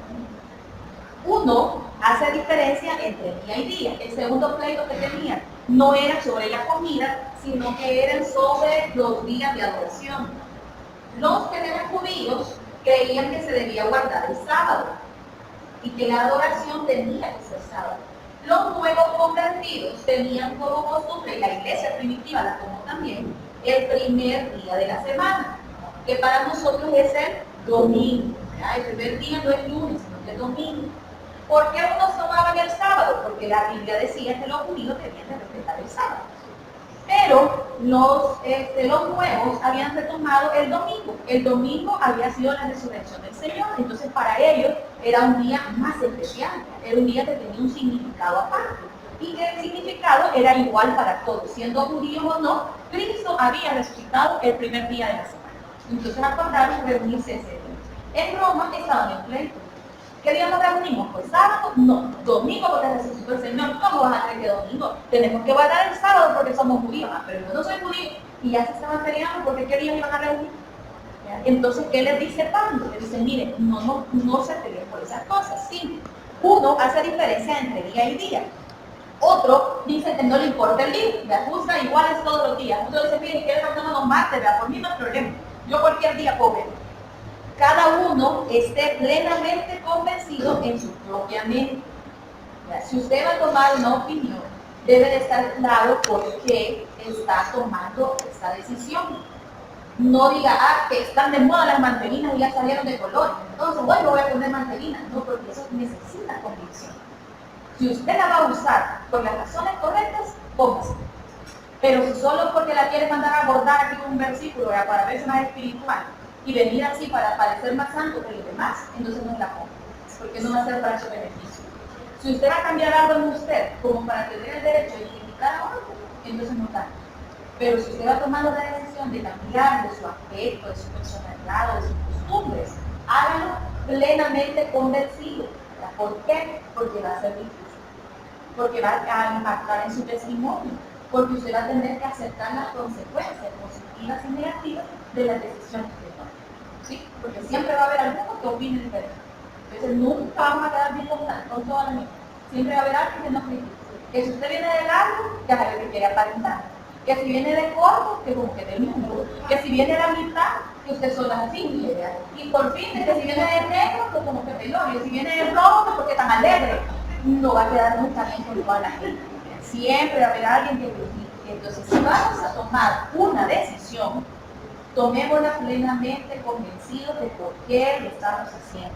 Ya dijimos que la razón válida para transformar nuestra imagen o para someternos en nuestra imagen que Cristo, el Señor, el ministerio, que las almas se conviertan, que su obra camine. Entonces, si yo estoy convencida de eso, cualquier sacrificio, cualquier ajuste que yo haga, a mí no me va a ser tan pesado, tan cargoso, de ahí lo voy a poder mantener. 6.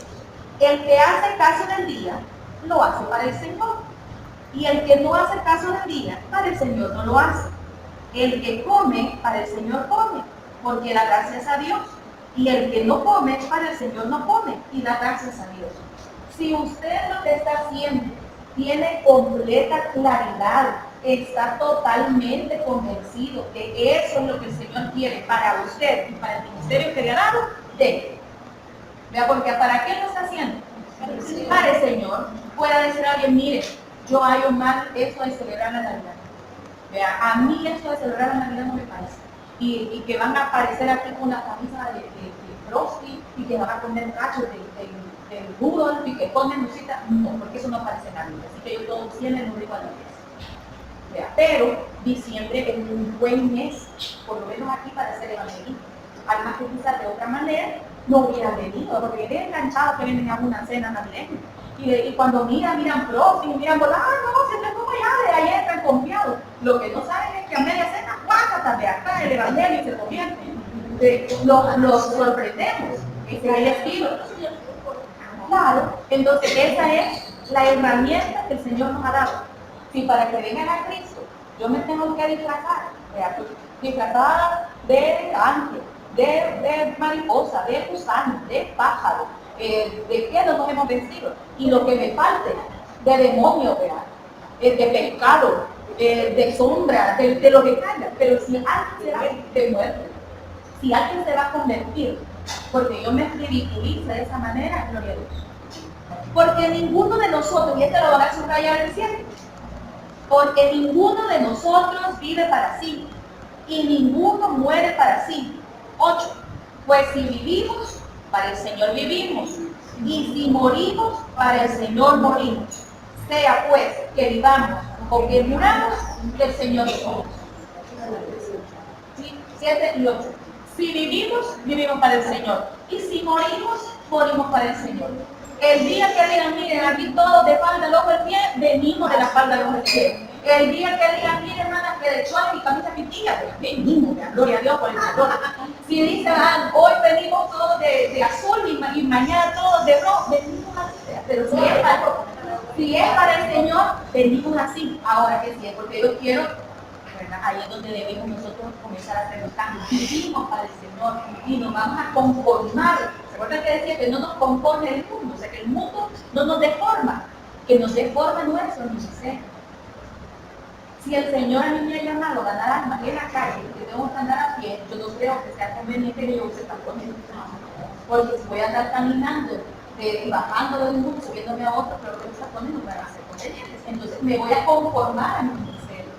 Si el Señor me manda a servir a una cancha, voy a ir yo de saco y corbata a la cancha. No, vea, por supuesto que no. Hay una vestimenta adecuada para ese lugar, porque si no, en lugar de bendición, voy a ser de atraso. Al contrario, si el Señor me pone en un púlpito, y ese es mi púlpito, y esa es mi iglesia, donde estoy de visita, entonces esa es mi iglesia, y yo soy el pastor de esa iglesia. Voy a tener que ajustar mi imagen, vea, para que esa gente mire en mí, el pastor, mira la madurez, mira a su líder, mira cómo se debe de vestir un cristiano, en él mira cómo debe de caminar, cómo debe de hablar, cómo debe opinar, cómo se lleva con la gente. Porque los líderes y los pastores se convierten en modelos dentro de la congregación. ¿De dónde aprendemos a ser cristianos? De los otros cristianos que tenemos alrededor. Del que más sobresalta, y que es el que más sobresalta en la iglesia local. Por eso es que el Señor le pone unos requisitos tan rígidos y se le exige tanto. Porque Él va a servir de modelo de cristianismo dentro de la iglesia.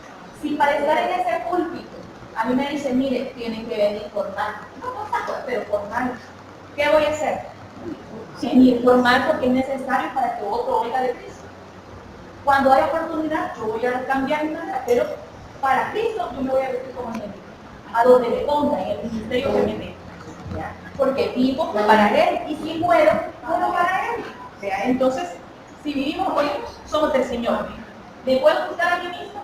¿Puedo juzgar a los demás? No, ¿por qué cosa? Porque somos del Señor. Aquí lo dice el verso 8, 9. Porque Cristo para esto murió y resucitó y volvió a vivir para ser Señor, así de los muertos como de los que viven. Pero tú, ¿por qué juzgas a tu hermano? ¿Qué es juzgar? Es ver el defecto en el otro. En un juicio, ¿quién es el que juzga? Pues, El juez. ¿Y qué hace el juez al final de evaluar la situación? Da un veredicto de culpable o de inocente, ¿verdad? ¿Y qué necesita para saber si alguien es culpable o inocente? Y todas las pruebas, ¿verdad? Y entonces damos por hecho que esa es la verdad. Cuando nosotros juzgamos a alguien, no solamente criticamos, sino que decimos, ay, ese no tiene al Señor, ¿cómo va a ser eso cristiano? Vea, o al revés, vea, lo vemos tan espiritual, no, este hermanito sí, se le sale la unción cuando suda su agua bendita, vea, de tanto que es. Nosotros hacemos el juicio de esa persona y decimos si es culpable o inocente, y ese derecho no lo tenemos nosotros, sino que lo tiene el Señor. No lo podemos ejercer nosotros porque nosotros no conocemos el corazón de esa persona, no es una cosa que nos haya sido revelada. Yo no puedo saber si la intención es la que él dice o la que él no dice. Entonces, mire, en esos momentos mejor guardar silencio. Gracias en las vestiduras, en todo, pero en silencio. Vean, para no juzgar y para dejar que el Señor haga lo que Él crea que tiene. Vivo yo, dice el Señor, que ante mí se doblará toda rodilla. Antes de ese versículo habla de que todos vamos a comparecer. ¿Ante qué vamos a comparecer? Todos los creyentes. Aquí no está hablando de toda la gente, está hablando de todos los creyentes. Ante el tribunal de Cristo o tribunal de Cristo. Tribunal o tribunal. El tribunal de Cristo se va a dar después del arrebatamiento de la iglesia. Todos nos vamos a presentar delante del Señor y uno a uno, todos los creyentes vamos a poner delante del Señor todo lo que hicimos para Él en vida. Todas las cosas que usted ha hecho van a ser examinadas, las cosas de sus actos. No usted ya es salvo, ya tiene ya su lugar asegurado. Pero todos los actos que como cristiano ha hecho van a ser presentados. Y el Señor nos va a evaluar, nos va a pasar por fuego. Después del fuego van a salir un premio o otro. Pueden salir oro, plata y piedras preciosas, como que todos desearían, ¿verdad? O pueden salir cenizas. Quiere decir que esas obras que nosotros hicimos no tenían ningún valor, porque fueron hechas o con la actitud equivocada o de una manera equivocada. Nuestras motivaciones no eran las que debían de ser. Volvemos a nuestros ejemplos. Si a una persona la criticamos porque es un poco más estrambótica, en su imagen, en su forma de ser, en su forma de vestir, y decimos, no, esa persona no puede ser del Señor, allá se va a revelar si era o no era la obra del Señor. Y cuando pase, si era del Señor, a pesar de mi juicio, el Señor le va a dar piedras preciosas y oro. Pero si pasan sus obras, y cuando pasan por ahí no eran como el Señor se lo había mandado, no lo había hecho por el Señor, entonces adivinen qué le va a salir al otro lado. Un poco de cenizas. Un caso. Ahora vemos el otro caso, el que siempre fue correcto, esa corbata 7 días a la semana, Biblia de estudio bajo el brazo, le hago mantelina a las demás y todo correcto y todo. Y nunca habíamos pensado que esa persona no estaba haciendo la obra como el Señor se la había mandado. Pasan sus obras, le da el Señor piedras preciosas, oro, y decimos, ya ven, yo no me he equivocado, si esta hermanita le da 10 de la cabeza a los pies. Pero puede ser el otro caso, pasa esas mismas obras y no eran con la motivación correcta. Y entonces le salen cenizas. ¿Quién juzgó al final? Dios no se olvida de ninguna de las cosas que hacemos. Entonces debo de tomar mis decisiones basadas en la obra de Cristo. Si yo no puedo, digo no puedo, sinceramente. El Señor no me va a juzgar por las cosas que están fuera de mi alcance, porque Él no me va a pedir cosas que yo no puedo hacer. El ser humano sí. Vea, yo le puedo decir, Rosita, vení conmigo mañana. No, mira, yo tengo que trabajar. Ah, no, Rosita, entonces Entonces vos mamás al Señor. Como no, niña, pero si no me quitan del trabajo, vea, y si no me dan permiso, no puedo. No se lo dieron. Ella actuó hasta donde pudo, hizo su mayor esfuerzo. Pero no soy yo la que la juzga, la va a juzgar el Señor. Entonces eso debemos aprender nosotros. Pero se sigue poniendo bonito. Dice que ante Él se van a doblar todas las rodillas, así que todos van a estar delante del Señor, toda lengua confesará a Dios, de manera que cada uno de nosotros dará a Dios cuenta de quién, de sí mismo. Mire qué gran alivio ese, porque yo no voy a dar cuenta de nadie más que de mi propio gozo. ¿Vean? Usted no se preocupe por lo que está haciendo el vecino, no se martirice, ni se frustre, ni se angustie. Ore por él, trate de ayudarlo, ayude al otro pequeño que está a su alrededor a crecer, pero no se quite la vida, no pierda el gozo del Señor, porque Él va a dar cuentas, o ella va a dar cuentas de lo que está haciendo. Yo voy a dar cuentas de lo mío, y a veces de tan ofuscado que estoy de pensar en la vida del otro, se me olvida la mía. ¿Ya? Por eso estoy sofocado que sirvan los demás y yo no sirvo. Entonces tengo que preocuparme yo también por este ministerio que el Señor me ha dado, de cumplirlo en la manera que el Señor me ha dicho, de la forma que Él me ha dicho, y hacer los sacrificios que sean necesarios para cumplir el llamamiento que Él me ha dado. No porque me miren los demás, no porque me juzguen, no porque les agrade, sino porque el Señor nos lo ha mandado. Cada uno de nosotros sabe claramente a qué nos ha llamado el Señor. El problema es que a veces no nos gusta el llamamiento que nos ha hecho y decimos que el Señor está equivocado. Yo creo que estaba viendo a otro. O conmigo no debe ser eso, porque yo no me hallo capaz de hacer esas cosas. Pero sí, el Señor lo ha llamado a eso y usted deba de someterse y deba de hacer el sacrificio que el Señor requiere para cumplir el ministerio que nos ha dado. Y esa es la única manera en la que vamos a poder lograr.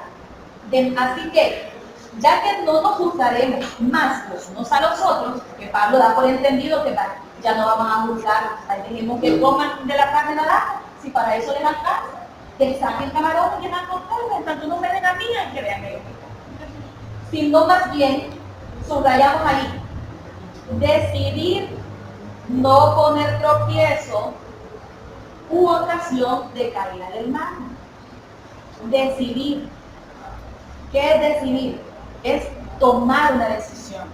Y ahora viene el momento crucial. Dicen que para hacer esto yo debo de hacer tal cosa. Yo quiero servir en ese ministerio o yo quiero participar en eso.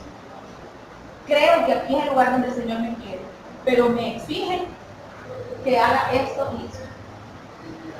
¿Y puedo hacerlo? Sí, pero no quiero. Entonces, ¿qué debo de hacer? Debo decidir entre obedecer al Señor y obedecer mi gusto. Obedecer al Señor y obedecer al hombre. ¿Qué debo de hacer? Obedecer al Señor. Pero ¿de quién es la decisión al final? El Señor no me va a obligar. Yo quisiera que el Señor me obligara, y aunque sea la fuerza, yo hiciera su voluntad, pero no siempre es así. Hay cosas que Él me deja que yo las decida. Cuando yo quiera. Cuando yo esté lista. Cuando yo acepte mi realidad. Entonces, a veces, hay cosas que vamos a tener que tragarnos, aunque no nos gusten, por estar haciendo lo que el Señor quiere que hagamos. Y es mi decisión. No me tengo que enojar con nadie. No tengo que reclamarle a nadie. Porque yo he decidido servir al Señor y vivir para Él. No soy mía, soy el Señor. Así que si usted tiene alguna queja, remítase con el patrón y dígale, Señor, cámbiame. O cambiarme a mí o cambiarlo a ellos, pero algo hacer. Porque si ese es el lugar donde yo debo de estar, el Señor debe darme la salida y la fortaleza. Por eso es una decisión, ¿verdad? Decisión también de qué? De no servir de piedra de tropiezo. No seamos rebeldes.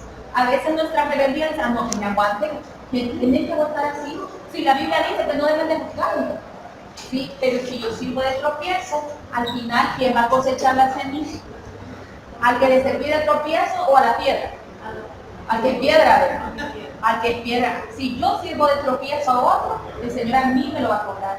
No se lo va a cobrar a los demás. Entonces yo debo de decidir no servir de tropiezo. Yo sé, en el 14, yo sé y confío en el Señor Jesús que nada es inmundo en sí mismo. Volvemos a los ejemplos. Cortarse el pelo es pecado. ¿Maquillarse es pecado? ¿Usar minifalda es pecado? No, vean, solo por el hecho de usarla. ¿Usar shorts es pecado? ¿Usar pantalones rotos? Hoy usted va a usar pantalones que digan no hay, solo rotos, ¿sabes? Vean. ¿Usar un pantalón roto es pecado? ¿No? ¿Qué otra cosa es así controversial en las iglesias que nos falta? Usar traje de baño. Usar traje de baño es pecado. Pelo largo, la barba. El café. Tomar café. Hermanito. Aritos, tatuajes. Piercing. ¿Qué más, hermano? Marquito, mi hermano Marquito, como no sabe las cosas del mundo. A ver, hermano Marquito. Cabello. Ajá. Ya sé que se... Otro para los hombres. Y el tatuaje. Y el tatuaje. Los tatuajes, corte de cabello, corte de cabello. Si el metroncito nada más es todo pelón, la lavadera. Hermano, el vocabulario, es verdad que hay hombres que si no hablan mal no hombres. Entonces todas esas cosas me pueden servir de tropiezo. ¿Debo yo cambiar mi forma de hablar? Sí, yo creo que sí, eso sí. Y si de tropiezo, sí, ¿verdad? Aunque no sean malas palabras. Mi forma de bromear. Expresiones. De menospreciar, porque a veces se hacen unas bromas que hay personas que son muy así alegres y todo, pero hacen una broma pesada. Y en lugar de agradar a la gente, de estar con él o con ella, lo que hace mejor Está diluyendo. Hermana, pero el libro de Tito, Santos, yo no entendía donde dice cómo deben de vestir las mujeres. ¿Cómo dice? Borrosamente. No, pero a veces, yo digo, no se nubio, no se ropa de una madre en la cristiana, porque así no se igual. Entonces no tiene la palabra donde Aquí en esta decisión, en el versículo anterior, el Señor nos da libertad para que decidamos. Y hay muchas cositas que por sí mismas no son pecados, pero no me ayudan a parecer más cristiano, ni me ayudan a hacer más evangelismo. Si eso me ayuda a hacer más evangelismo, lo hago. Pero si eso en lugar de ayudarme, me retrasa, imagínense que por algo que yo haga, X cosa que yo haga, en lugar de ganar 2 almas, gano 1. ¿Qué debería de ser? Abstenerme de eso, vean. Ahora, hay cosas que no se pueden cambiar de la noche a la mañana. es un proceso. Y también la Biblia dice que nos preocupemos más por lo interno. Sí. Eso es verdad, ese proceso. A veces hay personas que cuando se las mira, nunca creerían que son creyentes. Pero cuando esa persona comienza a hablar y usted mira cómo se comporta, cómo actúa y lo que los demás dicen de esa persona, usted ya no le importa cómo se ve. Ya porque refleja a Cristo. Hay algunos que han venido al Señor de cierta manera, y esa imagen no se nos quita.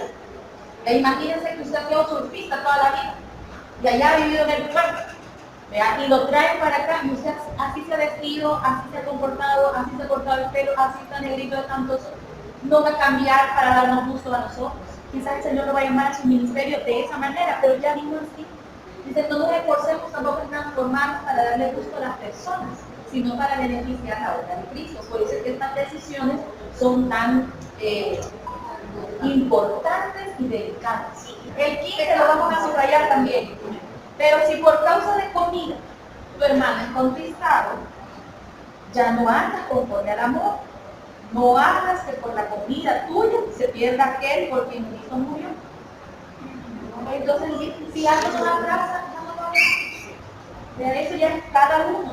No sea pues vituperiado vuestro bien. No sea pues vituperiado vuestro bien, porque el reino de Dios no es comida ni bebida, no es ropa ni pintura, no es pantalones o faldas.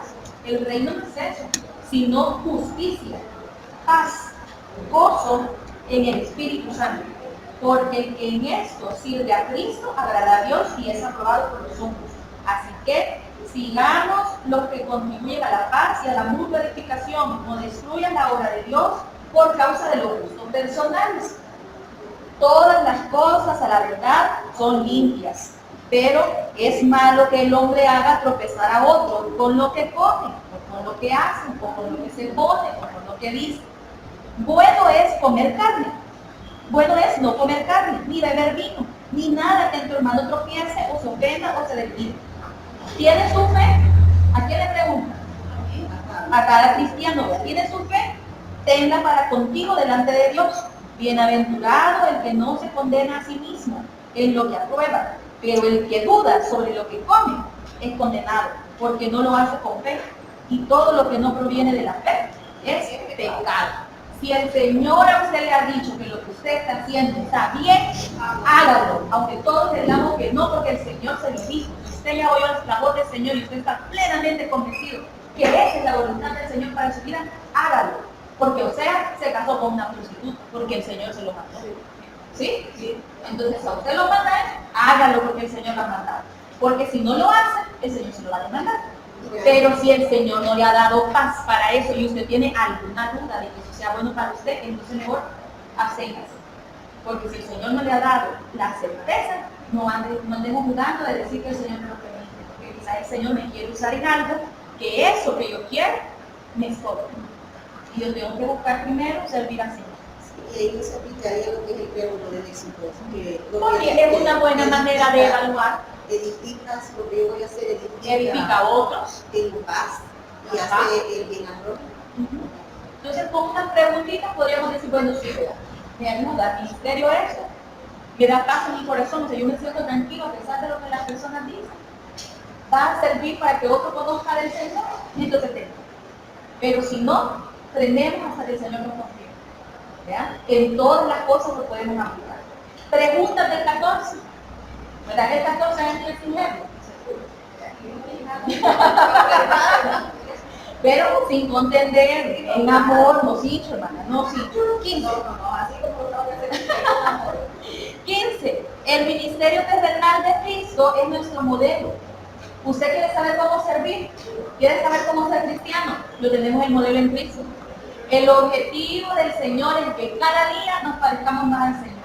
Dice Pablo, camino y me esfuerzo para llegar a la estatura de quién? Del varón perfecto, ¿verdad? Entonces ese es nuestro objetivo. Veamos primero, un ministerio de sacrificio. Leanme el 15:3. Porque ni aún Cristo se agradó a sí mismo, antes bien como está escrito, los vituperios de los que te vituperaban cayeron sobre mí. Dos cosas. Dice que Cristo no buscó agradarse a sí mismo. Mire que yo quisiera servir en pescadores. ¿A qué hora salen, hermano? Bien, salimos después del primer ponte y venimos al...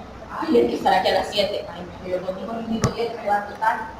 ¿Y a dónde vamos? Ay, a veces vamos aquí al mercado. Ay, no, pero ahora tenemos. No, ahí no. ¿Y en qué se van? ¿Da transporte a la iglesia? No, hermano, fíjese en el mundo, hermano. ¡Qué barbaridad! No, yo en el ministerio no sirvo. Vea, porque es muy sufrido. Mire, yo tengo un ministerio así fácil. No hay. Mire, acomodación, vea, porque mire, es a la hora del culto, vea, aquí bajo techo, ya hay aire acondicionado. Vaya, solo que tienen que usar el uniforme y hay que usar para. No. Entonces no. Y mire, y hay que andar para, no, yo andar con alguien que no me gusta. Y no hay uno donde no hable. Y hay personas que van buscando agradarse a quién, agradarnos a nosotros mismos. Ya queremos hacer las cosas como nosotros queremos y como a nosotros nos gusta. Y no estamos pensando en lo que necesita el ministerio o en lo que el Señor quiere que hagamos. Entonces, el servicio es un sacrificio. Sufrimos sirviendo, gloria a Dios, porque entonces nos estamos sacrificando. Le estamos dando al Señor algo que nos cuesta, no le estamos dando lo que nos sobra. Esa es la primera cosa que sacamos de ese principio. Y segundo, que yo el hermano Calero al final, que era, ¿qué dice? Antes bien, como está escrito, los vituperios de los que te vituperaban. Fue vituperar, o sea, fue insultado, fue, hablaron mal de él. Ay, no, dice hermano Luis, vende los puntos a dólar, por eso es que el mismo equipo siempre gana. Él es el que arregla las tablas. Y lo van a ir cambiando así con hermano Luis, de verdad, ya como lo están. Vean nunca queda bien, por mucho que se esfuerce, siempre va a haber un equipo enojado. El que gana contento, pero el que pierde enojado. Ya usted es árbitro en un equipo de la iglesia, se van a enojar, uno se va a enojar como usted y el otro lo va a abrazar. Vea, siempre vamos a tener a alguien en oposición. No nos debe de preocupar que alguien hable mal de nosotros. Lo que nos debe de preocupar es que por nuestra culpa se hable mal de Cristo. Entonces, servir es un sacrificio desde el punto de vista que lo veamos. En el 15:13, el cliente es un ministerio de sufrimiento. Si usted no tiene que sacrificarse para servir, entonces debe de revisar su servicio. Porque el servicio siempre incluye sacrificio. siempre, de alguna manera, de alguna forma, es negarnos a nosotros mismos. Entonces, debemos de reconocer, para uno será solearse, para otros poner sus cosas, para otro vestirse de cierta manera, en otros casos madrugar, en otros estar todo el día, pero cada uno siempre sacrificio. Y el miedo a veces de sacrificar nos limita para servir. 15:4, ¿qué dice? No, el versículo 15:4. Porque las cosas que se escribieron antes, para nuestra enseñanza se escribieron, a fin de que por la paciencia y la consolación de las escrituras tengamos esperanza. La lectura bíblica para el ministerio es necesario que conozcamos la Biblia. Ay, mi hermana, cree que mi ministerio es patriarcal. Usted también necesita leer la Biblia. Vea, porque las enseñanzas han sido puestas para el beneficio de nosotros. Pero si usted anda chismeando la Biblia y nunca la lee, entonces ¿cómo le saca el beneficio? ¿Verdad? Nos pasa como cuando nos dan medicina. Y allá usted llega grave, fue al doctor, le dieron 4 cajas, y si fue al seguro le dieron una, ¿verdad? Pero le dieron algo y usted se regresa para la casa. La mete ahí en alguna cajita, se le apuntan las horas, pero no me la toma. ¿Se va a componer algún día? Amén, gloria a Dios, de colaboración. Nos tomamos la primera y ahí la novia. Cuando nos sentimos medio bien, ya no nos tomamos nada. Entonces así nos resulta también la Biblia. Si no tenemos el tratamiento constante, no nos componemos de nuestros males. Volvemos de nuevo a los errores, volvemos de nuevo a equivocarnos, porque debemos estar pendientes. La Biblia ha dejado sus enseñanzas para el beneficio nuestro. ¿Por qué a veces la vida cristiana nos cuesta tanto? Porque no leemos la Biblia. Entonces, ¿qué necesitamos? Un estudio bíblico, todos. Por eso es bueno congregarse, porque algo vamos a agarrar ese día. Si no agarran nada, por lo menos vino a donde estaba Cristo, porque la Biblia tiene una promesa que dice que donde 2 o 3 se reúnan en su nombre, ahí está Él. Y entre tanto que están ahí en la congregación, al menos unos 2 cabales han de haber, vea, que se están reuniendo de verdad por convicción. Por esos 2 tal vez logro yo, porque ahí está Cristo. Que dijo que fue una película, en un estudio moral, aprender a investigar de la misma forma de la Sí, tiene que ir uno agarrando el gusto a la lectura bíblica, pero para todos los ministerios es necesario leer la Biblia, principalmente para aquellos de enseñanza. Pero como hay que enseñar algo que nunca leí, ve acreditando como que es sacerdote de los mismos 4 evangelios toda la vida, no se puede, de eso se siguiente, 15:7, ¿qué dice? Por tanto recibimos unos a los otros, como también Cristo nos recibió, para la gloria de Dios. El ministerio es compartido. Nuestros ministerios son compartidos. Si el Señor, que era Cristo, el Mesías, recibió a los apóstoles para que trabajaran con Él, ¿cómo es que nosotros decimos, fulano, aquí estamos cagados, estamos llenos? Mira, hermano, que yo quiero servir en este ministerio, ¿y qué sabe hacer? Vean. Y imagínense que sea de música, ¿ya? Que se necesita alguna habilidad de canto. Ah, no me gusta esto. ¿Qué toca? La guitarra, no, tenemos mucha guitarra. No toca flauta, alguna cosa. No, pero mire, si usted me enseña, yo aprendo, que no tengo 6 meses. Vamos a evaluar la situación. Puede ser mi ministerio solo. Y que digamos, no, aquí estamos cagados. Aquí estamos solo 8 y así no estamos en problemas. Que yo quiero ir a servir, pues no. ¿Ya? Porque nosotros ya nos escogimos, ya formamos en el multitud, ya no estamos. El ministerio es compartir, el ministerio es recibir. ¿Por qué? Porque al que recibimos nuevo, el Señor nos da la oportunidad de discipularlo, de hacerlo crecer, de que Él aprenda a ser creyente de nosotros. Y a veces nosotros no nos imaginamos hasta dónde el Señor pueda llevar a esa persona que hemos recibido. Cuando Pablo se enojó, porque Pablo era muy temperamental, y despachó a Juan Marcos, y le dijo, mira niño, zapate aquí porque yo no te aguanto, yo no quiero niños que se vayan quejando, y lo mandó de regreso para su casa. Yo creo que Pablo nunca se imaginó todo el potencial que Juan Marcos tenía, pero quizás Juan Marcos no estaba listo en ese momento. Su tío Bernabé le tuvo paciencia, y lo agarró con él, y ahí lo anduvo cargando. ¿Hasta dónde llegó Juan Marcos? A ser el autor de uno de los evangelios, a ser uno de los amigos de Pablo, de los fieles que estuvieron ahí. Juan Marcos no fue resentido. El ministerio para él siempre fue compartir, de recibir la ayuda que nos quiera dar, porque uno no sabe lo que el Señor va a obrar a través de otra persona. A veces cuando nos cerramos es porque nos creemos únicos y espectaculares, y creemos que solo nosotros veamos. conocemos las papas y nadie más.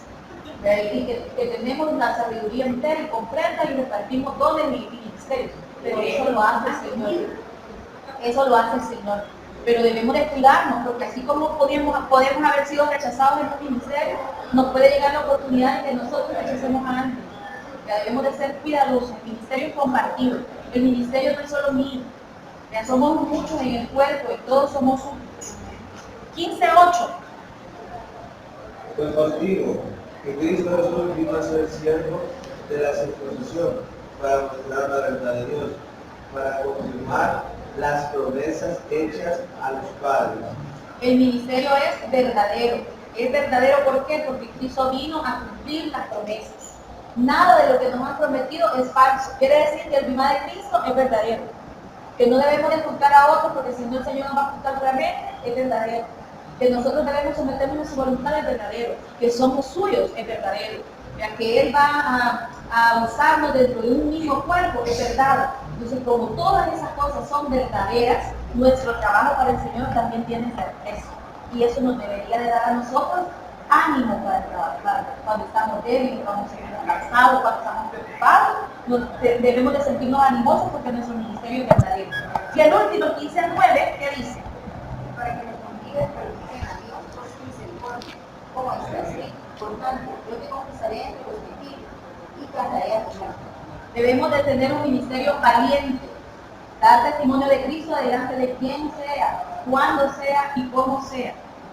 ¿Ya? Porque van a venir problemas y aún así, ¿qué le digan? Y así sos cristiano, y estando en ese ministerio, y estando en y vos decís que sos, sí, creo en Cristo, Cristo es verdadero y Él no se equivocado. Vos eres humano, sí, pero Cristo no. Entonces este debe ser un ministerio valiente como el de Pablo, sin temor hacia adelante, a pesar que todo alrededor se desmorone, aunque se vayan todos de la iglesia y solo quede usted y otros dos, valiente para servir al Señor. Eso es lo que Pablo nos está diciendo, porque vamos a confirmar a otros. Después, ya de esta parte, Pablo hace un repasito de las mismas cosas que él ha hablado. Por ejemplo, dice, pues os digo que Cristo Jesús vino a ser siervo de la circuncisión para mostrarnos, no sé, lo habíamos leído ya. ¿A dónde vamos, Miguel? 10. Yes. Y otra vez dice, alegrado de ti. Ajá, pero le dice, alegraos gentiles por su cuerpo, porque hace un repaso de que todos vamos a venir a la salvación, tanto judíos como gentiles, ya que hay oportunidades para todos. A partir del 22, Pablo habla acerca de su deseo de visitar Roma, porque acordémonos que en ese epístola Pablo no había ido a Roma, pero tenía el deseo de ir a visitarlos. Esta carta se la escribe casi sin conocerlos.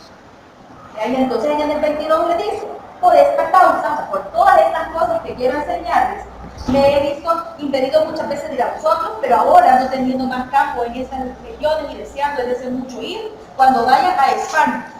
¿Se acuerdan que en la introducción dijimos que el destino final de Pablo cuál es? En su misión, España, que cuando fuera a España iba a pasar por Roma, ¿ya? Que no hay evidencias históricas que nos digan fecha y lugar donde Pablo murió, pero que también debemos entender que Pablo no era el primero en llegar a Roma, ya había una iglesia fundada allí y lo que estaba haciendo aquí era saludar. Al final, ya después de que habla de España y del ministerio que había llegado hasta esos rumbos, Pablo hace unos saludos personales. Ese capítulo 16 en el que habían dudas si pertenecía o no a la epístola de los romanos. ¿Por qué? Porque manda saludos a un montón de gente conocida a una iglesia donde él no había ido. Imagínense que usted les escribe a los de Morazán, vean, pero usted nunca ha ido a la iglesia de Morazán. Y le dice, saludes a fulano, saludes a sutano, no, ¿qué es? Saludes a Mengano, y entonces a quienes conoce. A quienes conocía Pablo, a otros que él había conocido, quizás en Jerusalén o en otras iglesias, y ahora se encontraban viviendo en Roma. Si bien es cierto, Pablo no conocía Roma, pero las personas que habían llegado allá, quienes quizás habían llevado el evangelio hasta Roma, él las había conocido antes en otros lugares. Y por eso se atreve a saludarnos con tanta familiaridad. ¿Sí? ¿Preguntas hasta ahí? Ahí dice, lo saluda a fulano, le saluda a sultano, y al final tiene una última doxología, una última alabanza que glorifica al Señor. Y con eso se acaba el libro de Romanos. Pregúntale, papá. Vamos a cerrar Romanos aquí.